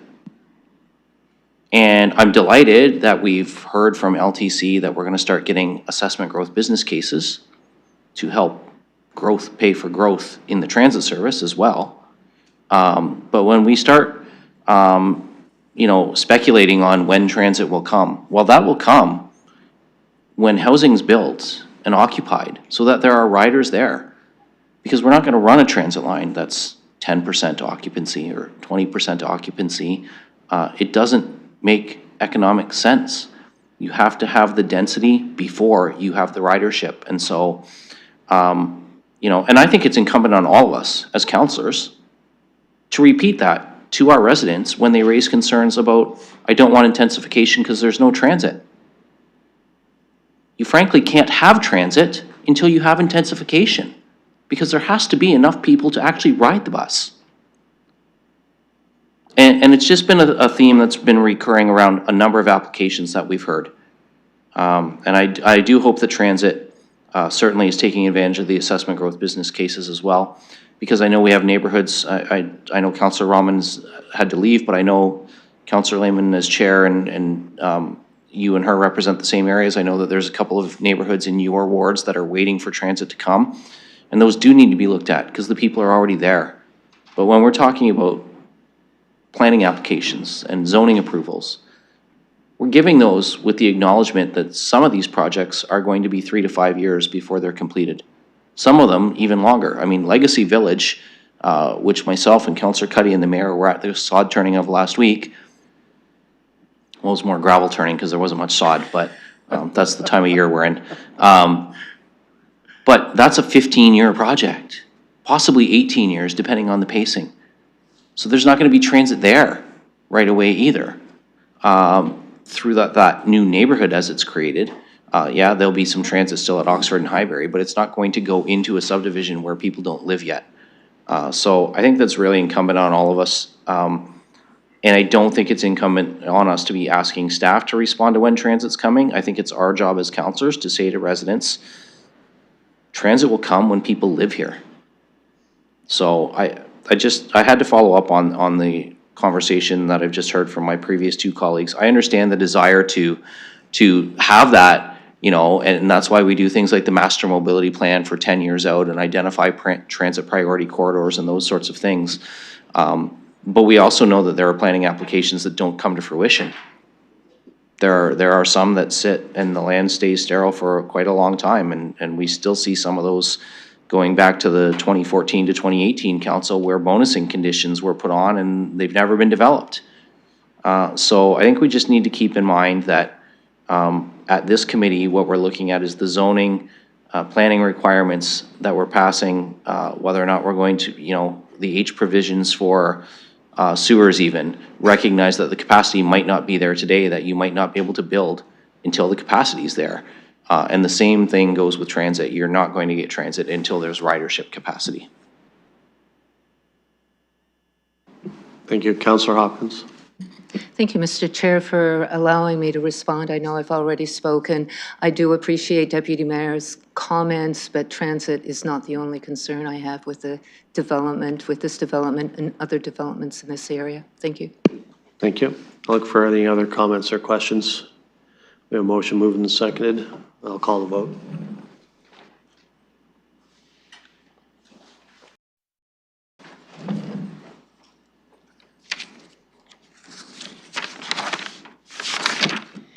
Closing the vote, the motion carries 5-0. Thank you. That concludes the scheduled items. We have no items for direction. We do have a deferred matters list. I'll look for a motion to receive that. Councillor Cuddy, seconded by Deputy Mayor Lewis. Any comments or questions? I'll call that vote.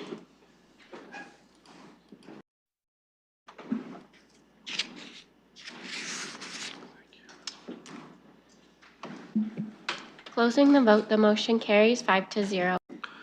Thank you. I'll just look for a motion to adjourn. And vote, or a motion first. Councillor Deputy Mayor Lewis, seconded by Councillor Cuddy. A hand vote. All in favor? Motion carries. Thank you, everyone.